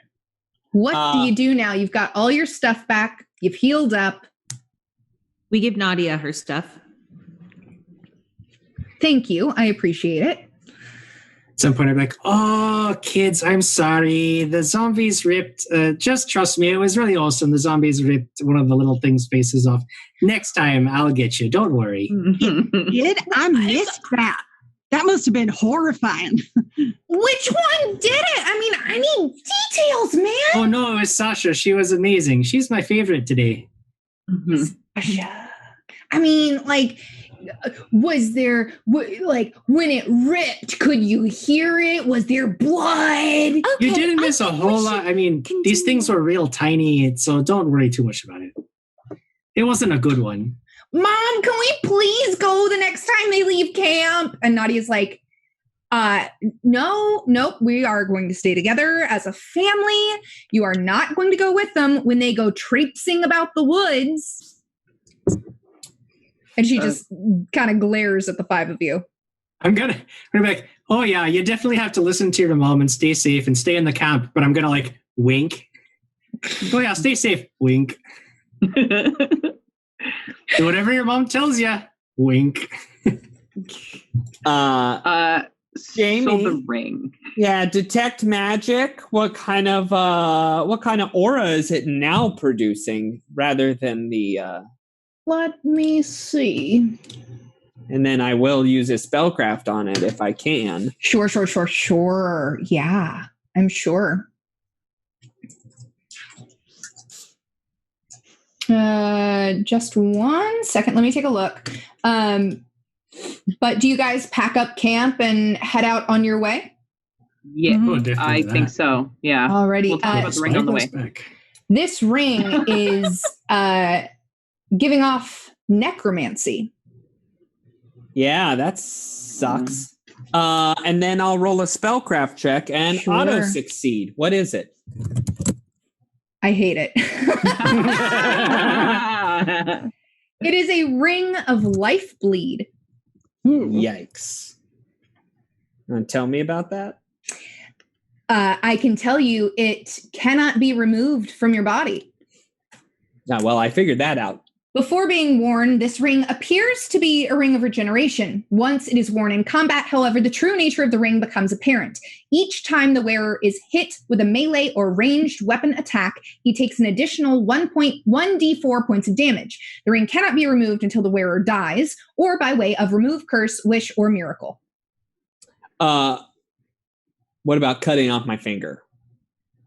I'm sure it might just reappear on a different finger. Yeah. Hey, listen, we just got to get a little bit better. I can take care of this once I've learned a little bit more. I'll be able to take care of this next level. So hopefully survive till then. Like, hey, Chip, you said that once you die, you can take the ring off, right? Yeah. Oh, Skessling, look, Chip, I've got one more of these scrolls. No. We could kill you and you'd still be right here with us the whole time. Skessling? It would be absolutely ridiculous to have any more zombified people walking around. Well, I think that's a matter of opinion. I think that ridiculous might be stretching it a bit. I can imagine scenarios where we want a lot more zombified people walking around that were on our side anyway. I think he would be less helpful as a zombie because zombies, at least as far as I understand it, can't do the kind of magic like healing that Chip can. I mean, at the very least. And also, Chip tells jokes. Yeah. I haven't heard a single joke from these zombies. I mean, I think helpful is a matter of opinion. And again, we could debate this back and forth all day. But if you don't feel comfortable with that plan, I'm fine. I'm not going to try to force anything on anybody. Listen, it's fine, but I do think that we need to discuss tactically how this will change our little group makeup. Mm-hmm. I'm not helpless from farther away. I do have things that I can do. But the whole trapping them and making them easier to hit, that just might hold off for a little while. Chip, I'm gonna stick right by you, okay? No. I need you to go ahead. I need you to go hit the thing. All right, me, I'll stay back and do some of my spells from now on. Yes. We'll all have to change our tactics because Chip isn't going to be as helpful anymore, everybody. So Chip won't be, up there making it all happen. So we'll have to change how we do things. Skeslin, your sarcasm is noted, and it does just make me love you even more, you little blue buddy. Oh, dear. So, you pack up camp and continue on your way. Nadia keeps leading you down the trail, pretty much. Is there anything you guys want to talk about, or are you just like, get us there, we wasted time this morning, let's go? Well, I have a question. Is there a way to keep gremlins from stealing things like spyglasses ever again? Because I didn't like that, and that was Soraya, you're the one that knew about the gremlins, and you know that generally, no, there's not a way to prevent this. Maybe if you had set up a watch that actually watched instead of traipsing about the woods and watching the people traipse through the woods, providing me time to come in and try to curse and steal things, that maybe you might have been okay. Okay, I have a plan, and everyone's going to have to take part in it. Basically, what we're going to do is everywhere we go, we're going to spread how horribly we kill gremlins, and that as soon as they steal something, we are always aware of it, and we just murder them outright, pulling them limb from limb. We're going to create a rumor about how much we kill gremlins, and then maybe when they see us, they'll go, "Oh, not them," because they kill us. The power of lore. I think that's a reputation I would like to be going around with. Oh, sure. It doesn't have to be all of us. I mean, I'll take the brunt of it because I think that I might do that the next time I see one because I don't like my things being taken. I mean, it's rude. I can see it now. Miyuki, the gremlin murderer. Oh, yeah. Isn't that nice? It's got a nice ring to it. Yeah. All right. I'm glad we're all on the same page. All right. You are able to make it through the second day of travel.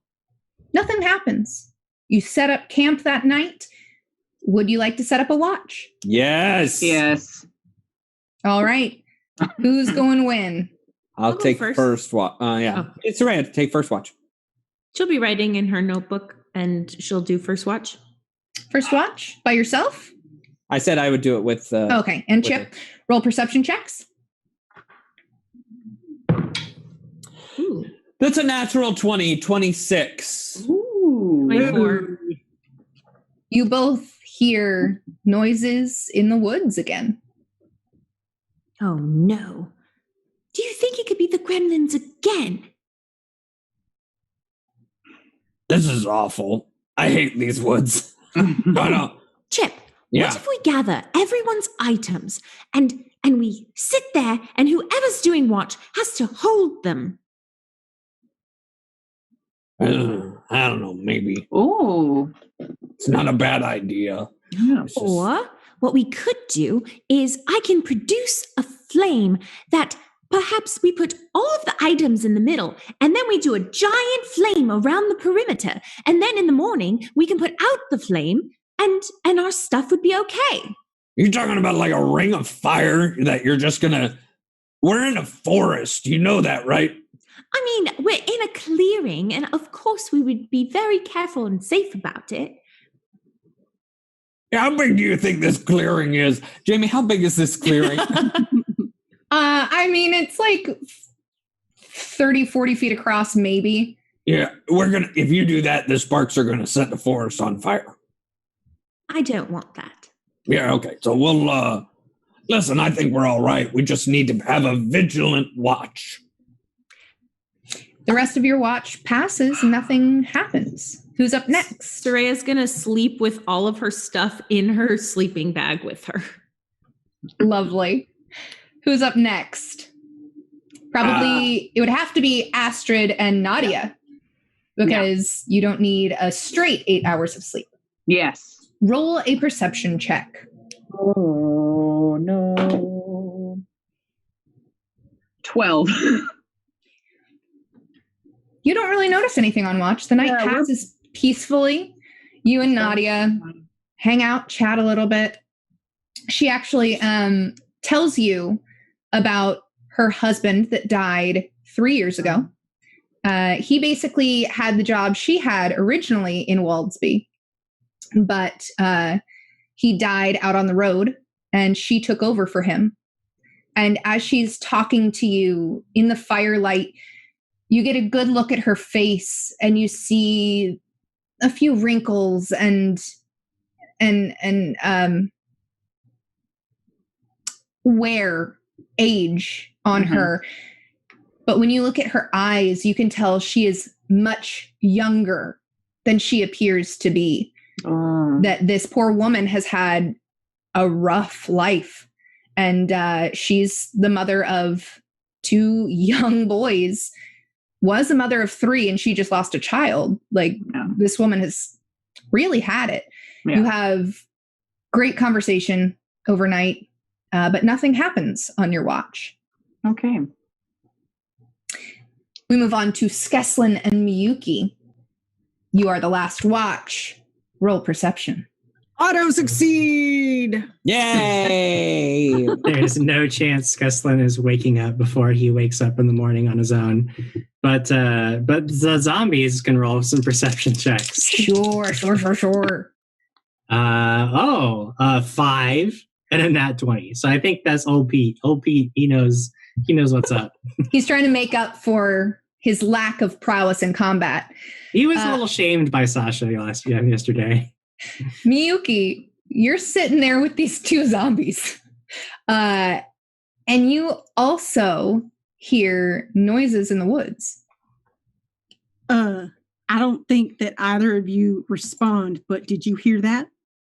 And old Pete slings his head over to you and it kind of lolls to the side and he attempts to nod. Oh, okay. Is that something you've heard before? Again, he attempts what looks like a nod. Okay, I'm going to wake everyone up. Everyone is awoken. I hear noises, and the zombies said that they've heard this before, so I'm suspecting it might be the gremlins. Oh, old Pete, is that what you said? Did you say that? Every single night, I keep telling you that to let me sleep, and every time you wake me up for noises, and we walk around and there's nothing there. No gremlins? Wait, this keeps happening? What about those raven things that were following us before, right? You think the ravens are making the shuffle? I don't know. If they hop around the forest floor, it might make a noise, right? Or they flap their wings in a bush. At this point, I would just sort of clap twice really loud, hey, Scabs, Patches. We're on the cop. The warhounds. War dogs up to sniff around. They start sniffing, and they do not track gremlins. I think right. Do they track anything? That was an oddly specific way of saying that. Track a squirrel. That's funny. A snow pigeon. I don't know. Sure. Snow pigeons, that's the real danger right there. A snow pigeon swoops down and takes our spyglass. No! That's a spyglass! Ben, don't give Jing ideas, please. Yes, exactly. No, they track small animals in the woods, but nothing normal stuff. Yeah. Soraya, being a druid, have you ever heard of a forest that maybe just constantly rustles? Well, you've been in a forest before. It's constantly moving and flowing and full of life. and there's a breeze, and the trees love to rustle and sing little songs to each other. Right. So should we not worry about rustling at night? Well, doesn't the forest always rustle at night? They're probably just trying to sing songs to wish the other trees and woodland creatures a good night. Okay, well then, can we request that they be quieter at night since we're trying to sleep? I mean, it's kind of rude, right? Well, I mean, I don't think there's much you can do about that, but I can just quickly, which direction did you hear any noises? That way. Okay. Soraya's gonna walk that way, and she's gonna just look for anything that isn't a tree or leaves, or if she hears the same rustling. Would that be a perception check? Yep. Okay, that's a 13 plus 9. Math. 22. You see a normal forest at night. Like you spot an owl and a beautiful little berry bush, and that's about it. Oh, so she goes up and she kind of touches the trees and she waves to the little owl and she looks at the berry bush and she kind of like pets it and she's like, "Oh, I'm wishing you all a good night's sleep. Sorry about my friends. They don't quite understand." And she's going to say that in all of her languages. And then she's going to go back and tell Miyuki, "Okay, I'm hoping they'll be quieter now." Well, thank you. That was very nice of you.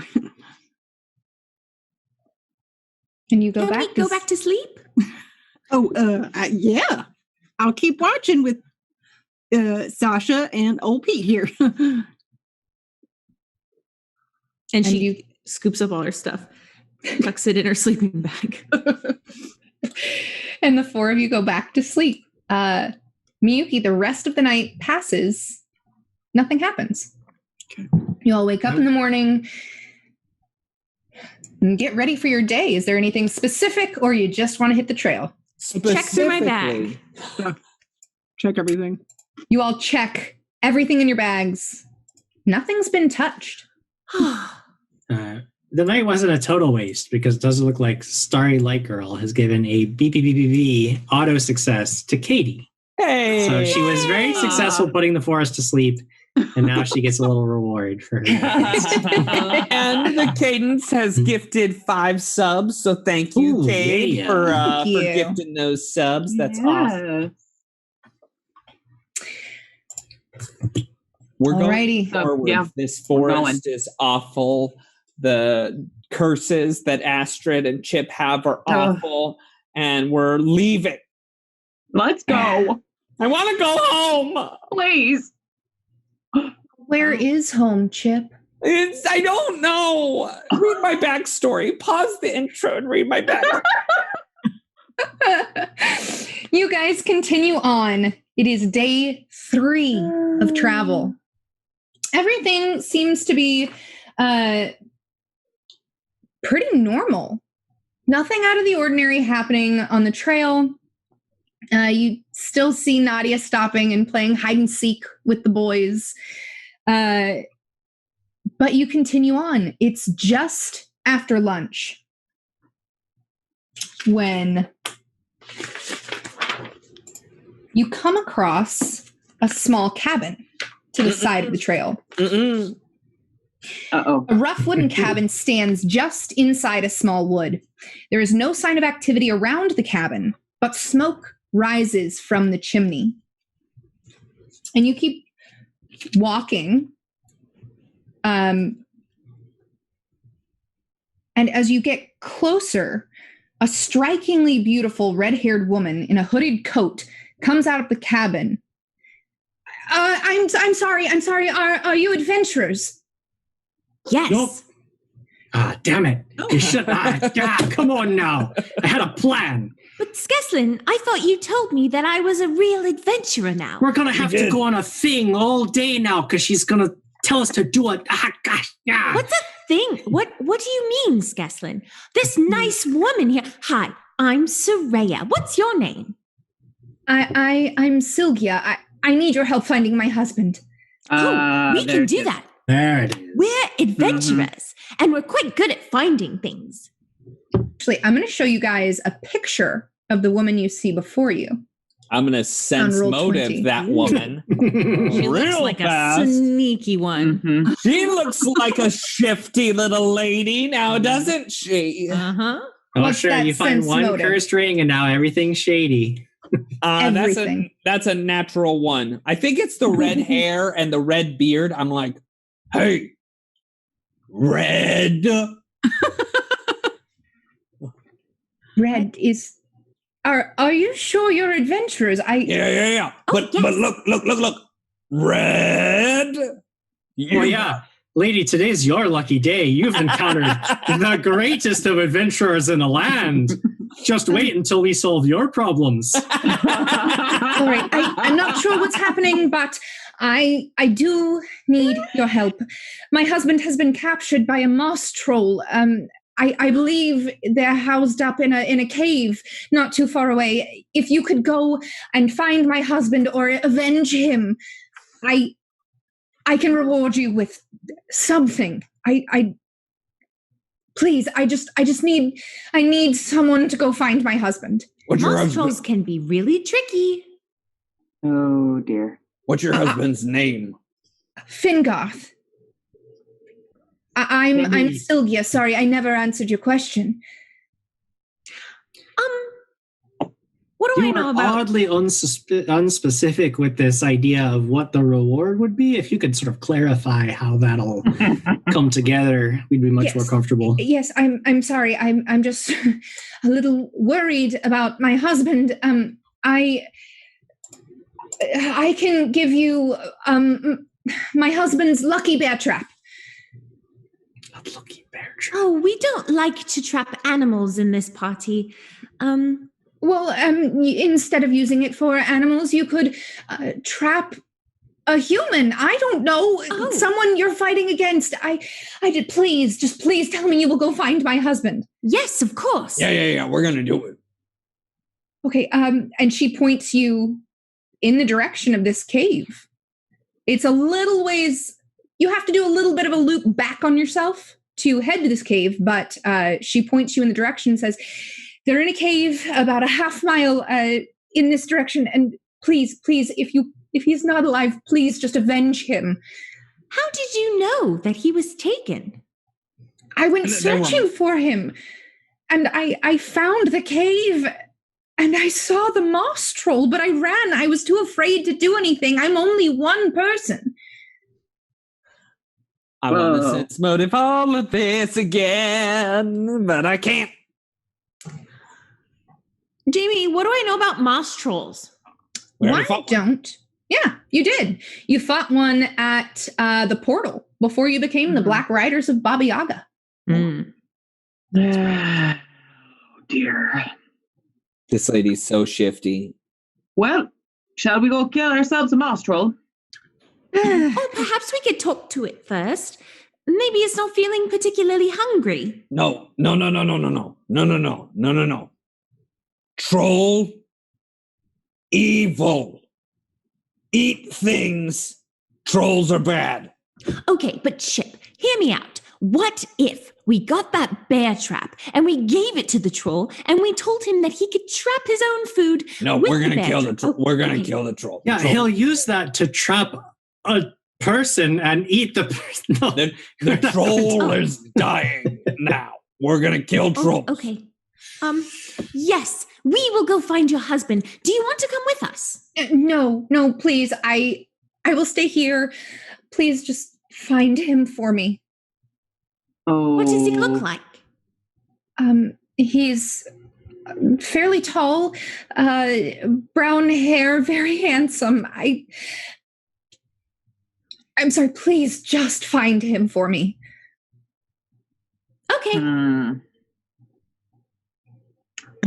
Well, let's walk into this trap together. What do you say? I mean, anybody else could make a sense motive check. Okay, I'm gonna make a sense motive check. Doesn't have to just be me. Oh, that'll be a dirty 20. Dirty 20. we're getting near the end of the session, and some people who have these auto succeeds in Jim and Katie. Oh yeah, got an auto. Soraya's never sensed motive on anyone. Astrid, Yes. Dirty 20, you get the feeling this woman is terrified of whatever troll is in this cave. No matter what you do, she's not coming with you, but she is terrified for her husband and is desperate. Jamie, I got a quick question. What's up? What happens when you get the BitBots battle box?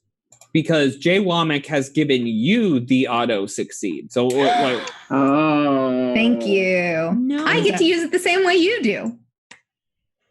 Oh dear. I don't like that. Mm-mm. Well, let's go see if anybody dies in the first episode of season 2. There's the trolls. So you make your way a little circled back to the south, but you do find a cave. I'm actually going to take you to the cave on roll 20. Okay. All of your tokens are there. I wouldn't get too close before you start moving around there, Katie. But I'm going to talk to this troll. But you find this cave.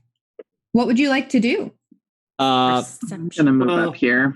Just to put it all out there, because obviously we've got children with us and their mother.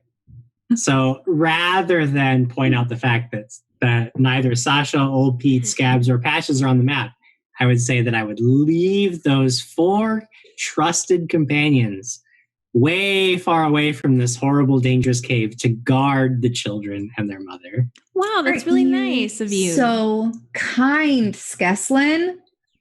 I love this.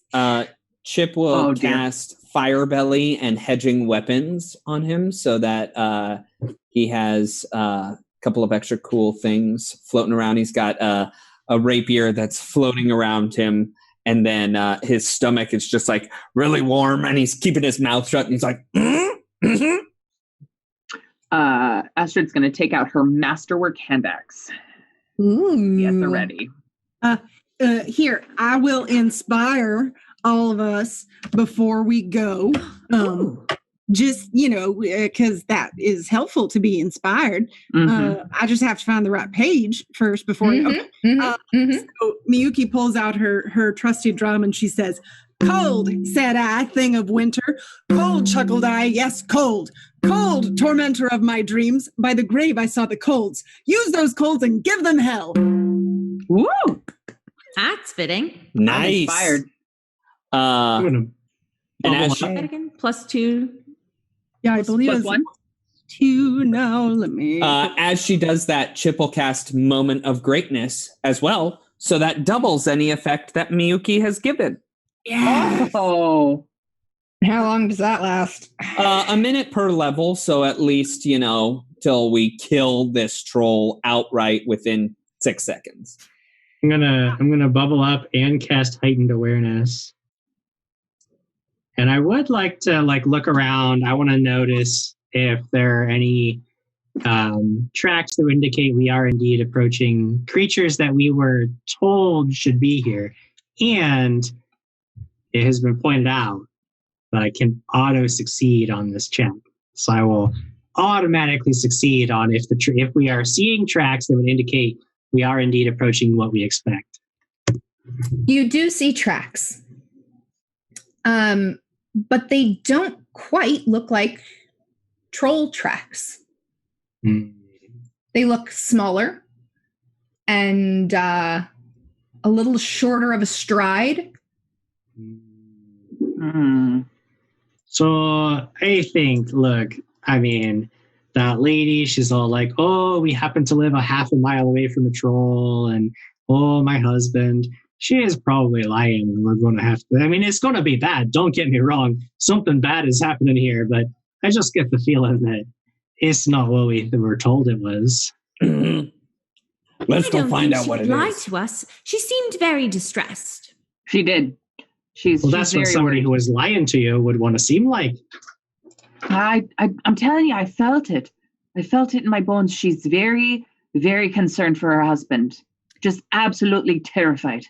Hey, let's go find out what it is before all these effects wear off. Okay, let's go. Wait, Megan, how much was it? It's +1 still. +1. So then +2 with the moment of greatness. Yeah. Okay. So what do you do? I would like to see if I can identify the creature's tracks that Skesslin was looking at. And I'm going to insta succeed. I'm going to use my... Do you have knowledge local? No. I do. Miyuki could check, but you can't auto-succeed something you don't got. I shall check. What if I give Miyuki my auto-succeed? You can. I have a +7 to knowledge local. Oh, wow. You don't need it. We're not going to share auto-succeeds. Okay. Because I think it's because that's getting tossed around too loosey-goosey. We're going to keep them to ourselves. Okay. Just so everybody knows, with that moment of greatness, that's like a one-time thing. You get to use your moment of greatness. So for one round, they will have a +2. No, they can choose when to expend it. Oh, right, but they only get one round of it. No. It lasts for 1 minute per level, so 4 minutes or until discharged. So they always get a +2? They from can Miyuki? they always get the +1 from Miyuki. Right, but only one round they get +2. Only once at their choosing can they get a +2. Got it. Okay. You were right, Jamie, and I understood what you're saying, but Ben just wanted to say no a lot. Yeah. Yeah. Thanks, Jim. Got my back. So what do? You're standing in front of this dim cave. I got a 25 on my knowledge local. 25 on a knowledge local. Those are human footprints. Oh, yeah. That's not a troll. That's a human. Oh. Well, then at least we could try talking with them. Perhaps they'll be reasonable. And I'm going to shout into the cave. Mm-hmm. Hello? Excuse me? Is anybody in there? And you hear like... I heard a kind of a scary growl. Excuse me? Hello? You hear some shuffling about. I hear some shuffling about. Jamie, Dasha. I'm going to walk up here, and then with my fire belly, I'm going to breathe a 15-foot cone of fire up and into the air, right into the cave, so that we can see what's in there. Yeah. I'm going to move up. I mean, I could just cast light on a rock and you could throw it in there. No, we should wait for fire belly. I did this. So as you do, you get sight of what's in this cave. And this is what you see. Oh, it's kind of like a mostrel. Yeah, it's sort of similar. What happened there? I mean, it's a mossy guy. And we should probably roll initiative. All right. Oh, dear. Ooh, gosh, I'm going to use my edge on initiative. Ooh. Interesting idea. I am going to discharge my heightened awareness. Give myself a +4 on initiative. Dirty 20. Dirty 20 for Soraya. 25 for Skesslin. 25. I got a 16, Miyuki. 16. 11. I was like, I had such a good roll, but it definitely was a leaner. And I was like, yeah, can't make that. So I had to re-roll it. Astrid? 10. 10. What's your bonus? My bonus is 6. Okay. Let me switch up this music as Skesslin gets the jump on this thing. Skesslin gets the jump, huh?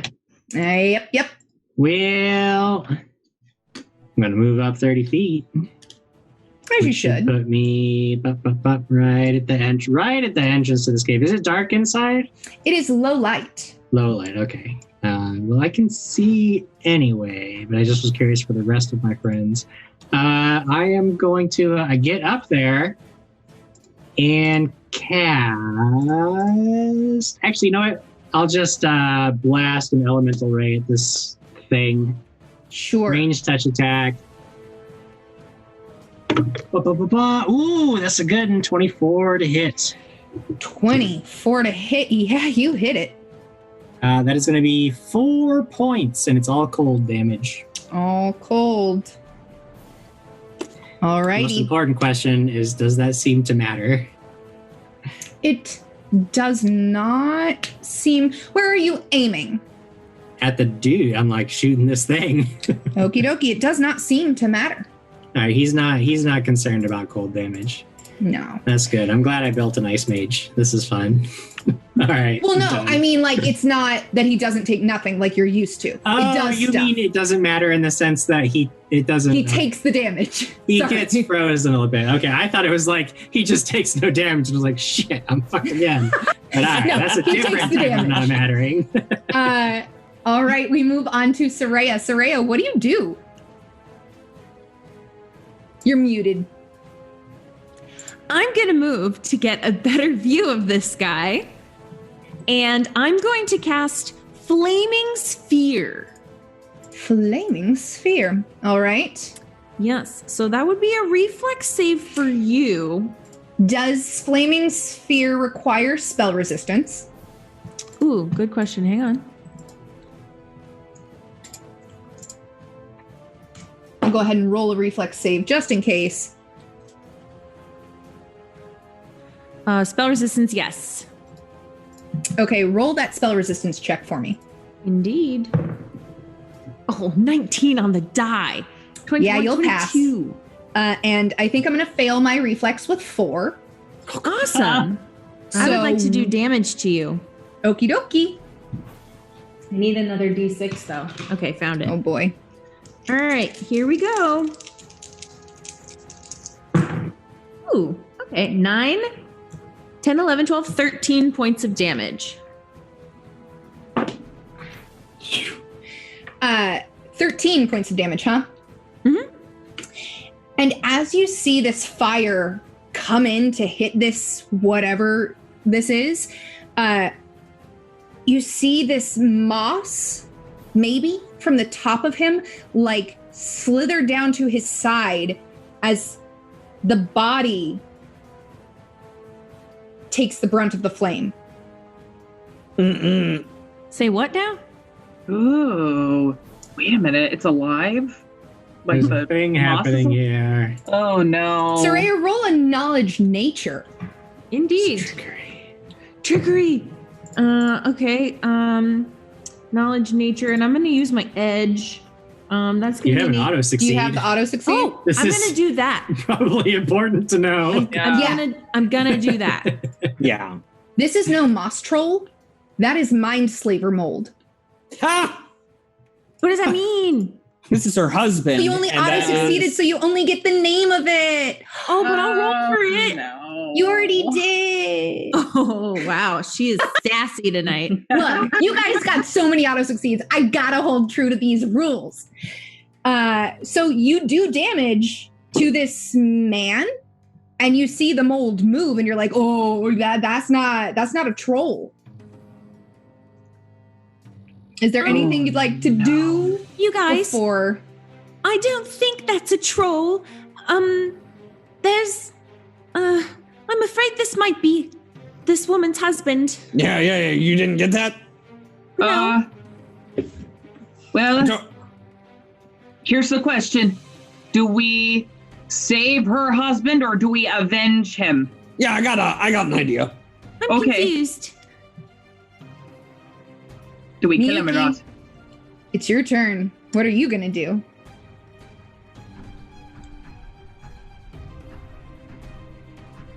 Miyuki? Oh, man.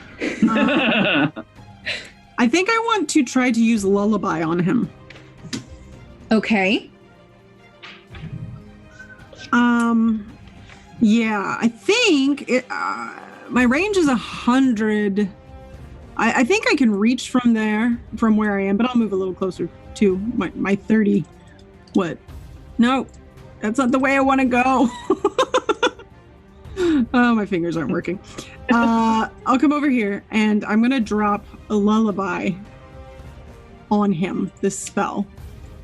And all right. See if that does anything. Will save? Yes, 15. He fails. Yes! So what happens? He becomes drowsy and inattentive, taking a -5 penalty on perception checks and a -2 penalty on will saves against sleep effects. While lullaby is in effect. Yeah. So he becomes super drowsy. Yeah. Love that. Yeah. Chip, what are you going to do? I'm going to cast Hold Person on the man so that he doesn't do anything. Sure. Do I get a save? Yes, a will save. That is a 10. Yeah, he is held in place. Okay, so here's the good news. Okay. Her husband, he's not going to move. So let's go ahead. And he's sleepy. Sleepy, not going to move. We put this guy in a great state to just like go over there and kind of carve this moss right off of him. Oh. Okay. But be very careful not to hit him and only the moss. Now, Chip, I'm not very aware of what this... If we get this off him, he's going to survive this now? Well, I don't know, but I mean, we could try it.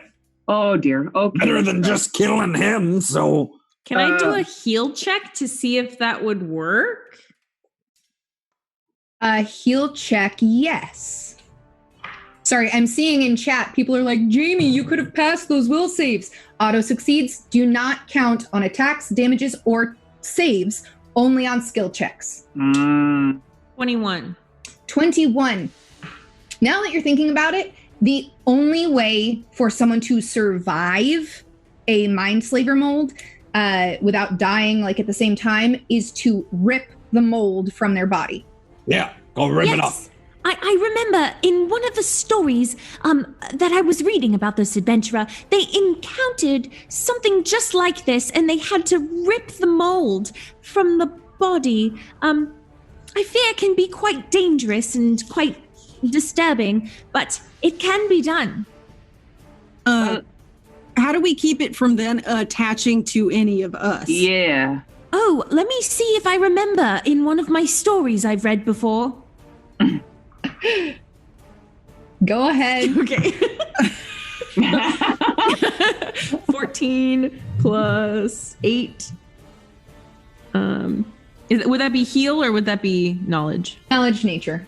Okay. So 14 plus 7. So another 21. That you are less sure of. Oh, dear. I don't know. I can't remember. I just... either it went terribly wrong and the adventurer ended up with the mold clinging onto their body, or they were able to find a way to get it off. Well, here's the idea. Okay. Hey, you know how fast combat rounds go? Yeah. He's held in place. He's not going anywhere. Whose turn is it now, Jamie? Okay, I'll just...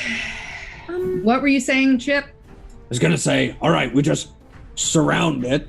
Mm-hmm. And Skeslin already wants me dead. So I'll go rip it off, since it seems like that seems like something I'm well suited for. And then we'll throw it on the ground and just hack and slash it to pieces. Okay. All right, we move on. Because y'all took so long. I love you, but 6 seconds. Y'all talk like this. We talk real fast.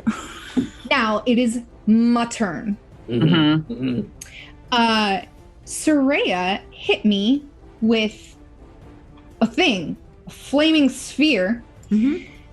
So, you see this mold like rise up from this man's body, and it almost takes a breath in as it shoots something at you. Ah! That is only a 10. No. And this wad of mold goes flying past your head. As it misses, Astrid, your turn. Oh no. Chip. Yeah. You want me to? Well, okay. Here's the thing. I have to do a double move to get to him anyway. So just position yourself close. I'm just gonna position myself. Okay. Here she goes. It was a double move of 45 feet, and there you go. Okay. Did you have the movement speed to go the long way around? Oh no. Wait, 30 feet. I was thinking more like right there. Oh, right here? Yeah. Okay. I'm not going to be in your way?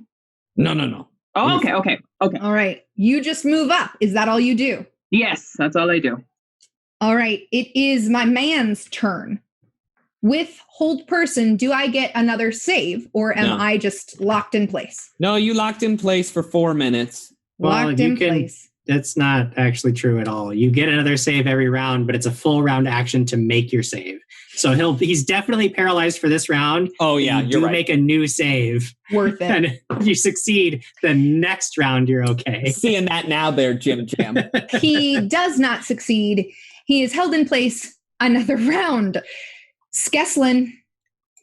All right. Well, I'm looking over at Chip and Astrid, actually. I'm like, yeah, just get this thing off of this guy and I'll be right there to do my thing. And I'll step up. I can get here with 25 feet. And as I'm moving, I'll just sort of lance my hand out and this sheen of electricity surrounds it, but I'll hold the charge on my shocking grasp. Awesome. Soraya. So my flaming sphere is technically still on him. So is it possible to ready a flaming sphere? If the mold decides to jump off the body, the sphere will go to that? Jim, correct me if I'm wrong, but I don't see why you couldn't prep a move of the sphere. Right. Yeah, moving the sphere is a move action, so you can ready a move action to move the sphere, yeah. Okay. So if the mold detaches from his body and moves into a square that is unoccupied by a person or a party member, I would like my flaming sphere to jump on it. Alrighty. Kidoki. Miyuki. Oh man. I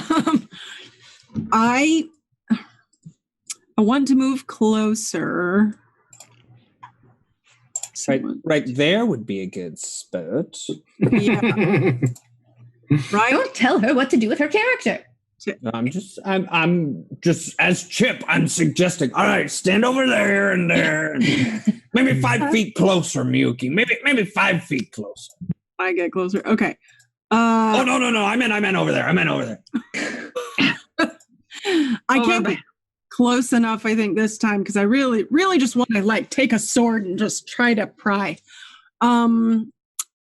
Yeah, I think I'm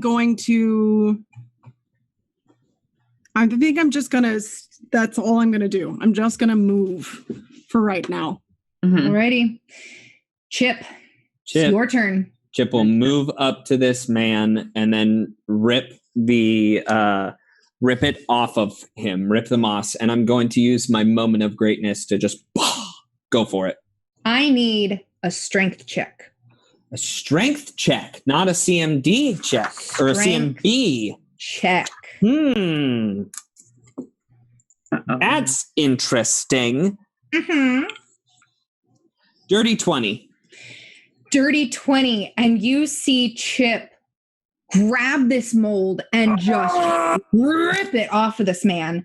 I need to roll a little bit of damage I am so sorry. That probably hurt some ears. as the tendrils like rip and break in half. And then, Jamie, if I can, I'd like to drop it right there. Well, first off, I need you to make a fortitude save. Oh, great. Great. I mean, love it. Jim Jam already wants to see me dead, so it's A-okay. I have the wrong idea about what I want.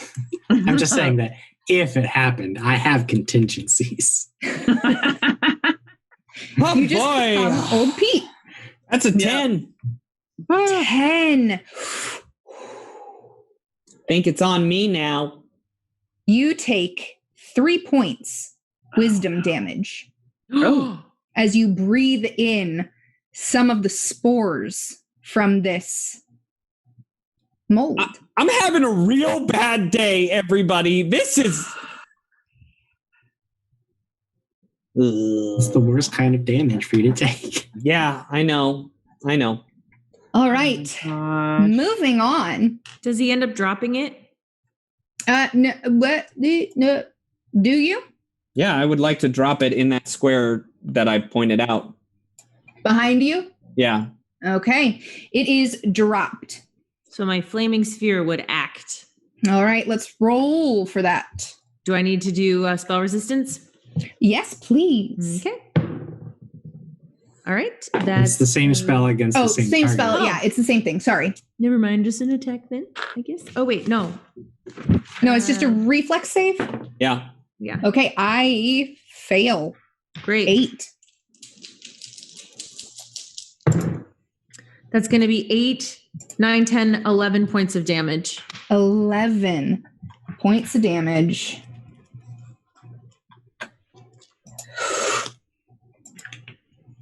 Oh, this thing looks like it's past 50%.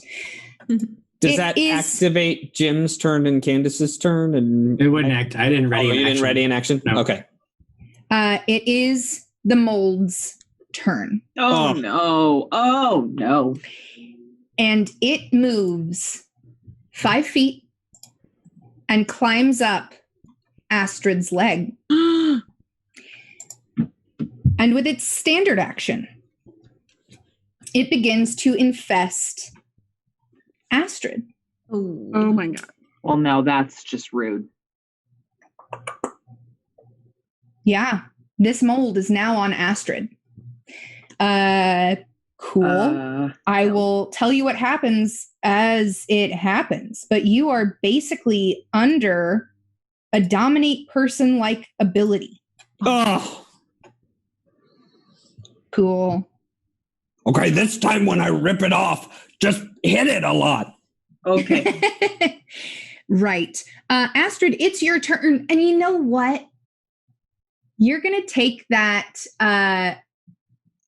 that lovely axe you got in your hand. Mm-hmm. Take a 5-foot step to Miyuki. Why don't you take a swing for me? What? At Miyuki? Oh, yeah. Dominate person. It's taking over your body. So wait. I have to move. Where's... No. Like right here? Yeah. I take a swing at Miyuki? Yeah. Oh no! I'm so upset. Okay. 23. Oh yeah. That's gonna hit. Roll some damage. Oh no. Okay. 5 points of damage. Where's that like 19 points of damage you were doing, Candace? I can take 5. I'm sorry, I rolled a 1 and plus 4. Oh, I'm sorry. But I'm not sorry. Fingarth is still held in place and drowsy, so he can't do anything. Skeslin, you're watching this all go down. What do you want to do? Hey, Fingarth gets a will save. Will save for Fingarth. That might do it with a 16. That is the will save. So Fingarth is out of hold person. Cool. And Fingarth drops to his knees and puts his hands in the air, seeing you all with weapons. Yeah. Don't worry. We're gonna take care of this thing. Skeslin. Just so you know, we have a new bit boss. It's Adamantine Adventurer, and they're giving that to you, Jim Jam. Hey.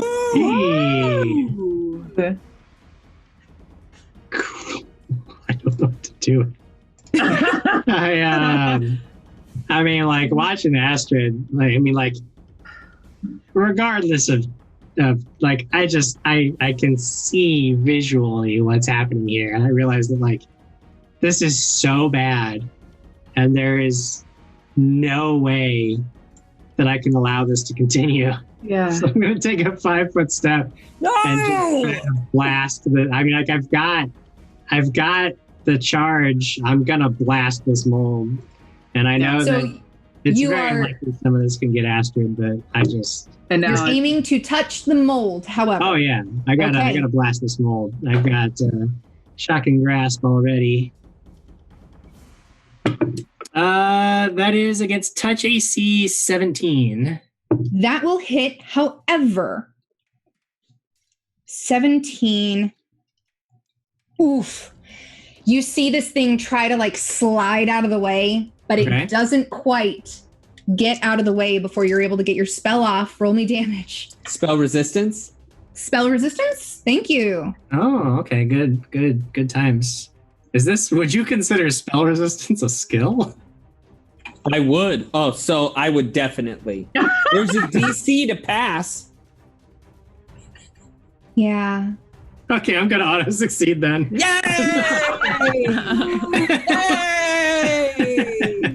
I'm going to deal 13 points of electricity damage to this thing.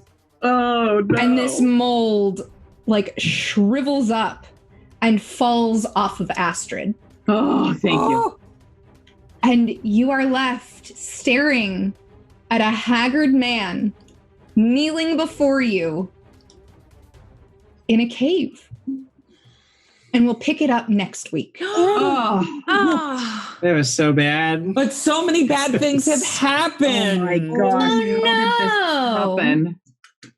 Oh my goodness, you guys. Let's take a look at chat because I know they had a lot to say.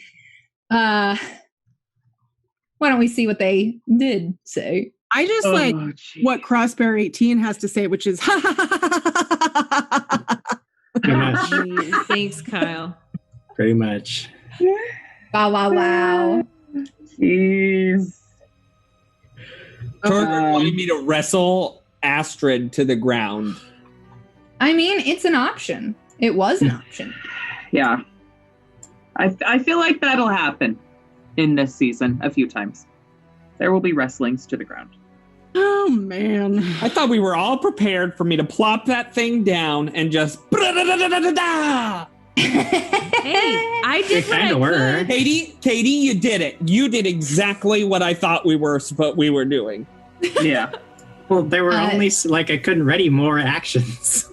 That's fair. Scott Denuzo was asking about ring pain for Chip.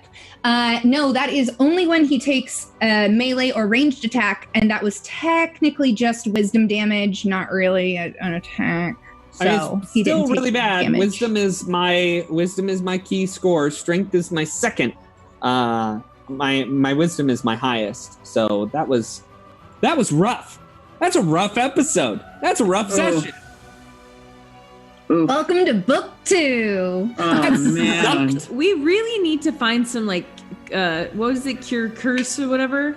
Yeah. We need lots of remove curse. Remove curse. Yeah. I'm telling you, as soon as I gain another level, I'm going to be casting remove curse like it's nobody's business. If we survive long enough to get to Whitethrone, I feel like they would have a temple with somebody who could cast that. But yeah. By the way, I know we got a few more comments and stuff, but did I ever tell you guys what book 1's title was? No. I don't think The so. Snows of Summer. Oh, that's a great title. I won't reveal book 2's title. Why not? The Death of Deaths. Yeah. Surprise you're all Death of Chip. The Death of Chip. TPK. That's the title. TPK. Life Drain. Wow. Jim, if you ever write just an adventure path for Paizo, please name it Okay. That's hilarious. But it's got to stand for something else, like tropical trick 'em. paradise. Kangaroos. Yeah. Tropical paradise kangaroos. There it is. Those kangaroos, though, are going to be some beefy creatures, and you're always Kangaroos are terrifying. Yes, they are. I am so on board to play this. I met a blind kangaroo once. No. Yeah. Is this the beginning of a joke? No. Oh, V. McAllister. In college. He came right up, and we were like, "Oh my god, that thing's terrifying!" Because they are. Yeah, they're very scary. What were you saying, Katie? V. McAllister said Tropical Paradise Kingdom. Ooh. Nice. I like that. Just to let everybody know, Elite Trooper resubbed for 27 months. Thanks, Elite Trooper. That's I like appreciate that. 27 years. No, Wow. that's not how that works. But... Right. So with that, quickly math. just want to remind you guys, Uno was a lot of fun tonight. I had fun. What did you guys think? Yeah. Fun. Well, Jim had a lot of fun with it. It was really fun when I didn't get to have a turn. You were so taken aback by these Jenkin gremlins, Jim. Yeah. I mean, I would have clearly had to take a moment to reassess my life and my choices. Well, there are some amazingly good things in there too, like stackable mage armor for 4 rounds. I mean, yeah. But that's nice. Next week, hopefully, we can get the Miyuki meter up and running for in-session goals where you guys might get cool things. So, just keep your eyes out for that. Also, tomorrow night, we have Dat Family Time where we, as a family on the Dat Network, get to just hang out and chat with you guys. So come hang out with us tomorrow at 7 p.m., correct? 7? I think so. Yes, that's right. Yeah, right here. I said just yes. should have looked. So tomorrow, Dat Family Time. Wednesday, we have Bedlam and Discord with GM Jared Hoy at 6 p.m. And then Saturday, Things in Space at 6 p.m. With Killer Robotic Android Guy again. Blue Crag. And they just killed a dinosaur. We did kill a dinosaur. A space dinosaur. A space dinosaur. So, Tuesday, Dat Family Time. Wednesday, Bedlam and Discord. Saturday, Things in Space. You get a day off, and then we're back for more Crits and Giggles. I do want to give a huge shout out to Adam Rady, again, for our beautiful new opening, and Sophie Grunnett for that amazing character art. Thank you so much. And I also want to shout out Incarnate. This was the first time I had used it to make some maps, and I really enjoyed playing around with it, and I hope it was helpful for you guys playing. Yes. I like our new tokens. I had no idea they weren't actually maps from the book. So good job, Jamie. Yeah. So thank you guys for hanging out with us. We will see you next Monday again at 6 p.m. for the next page in our story. See you guys later. Bye. Bye.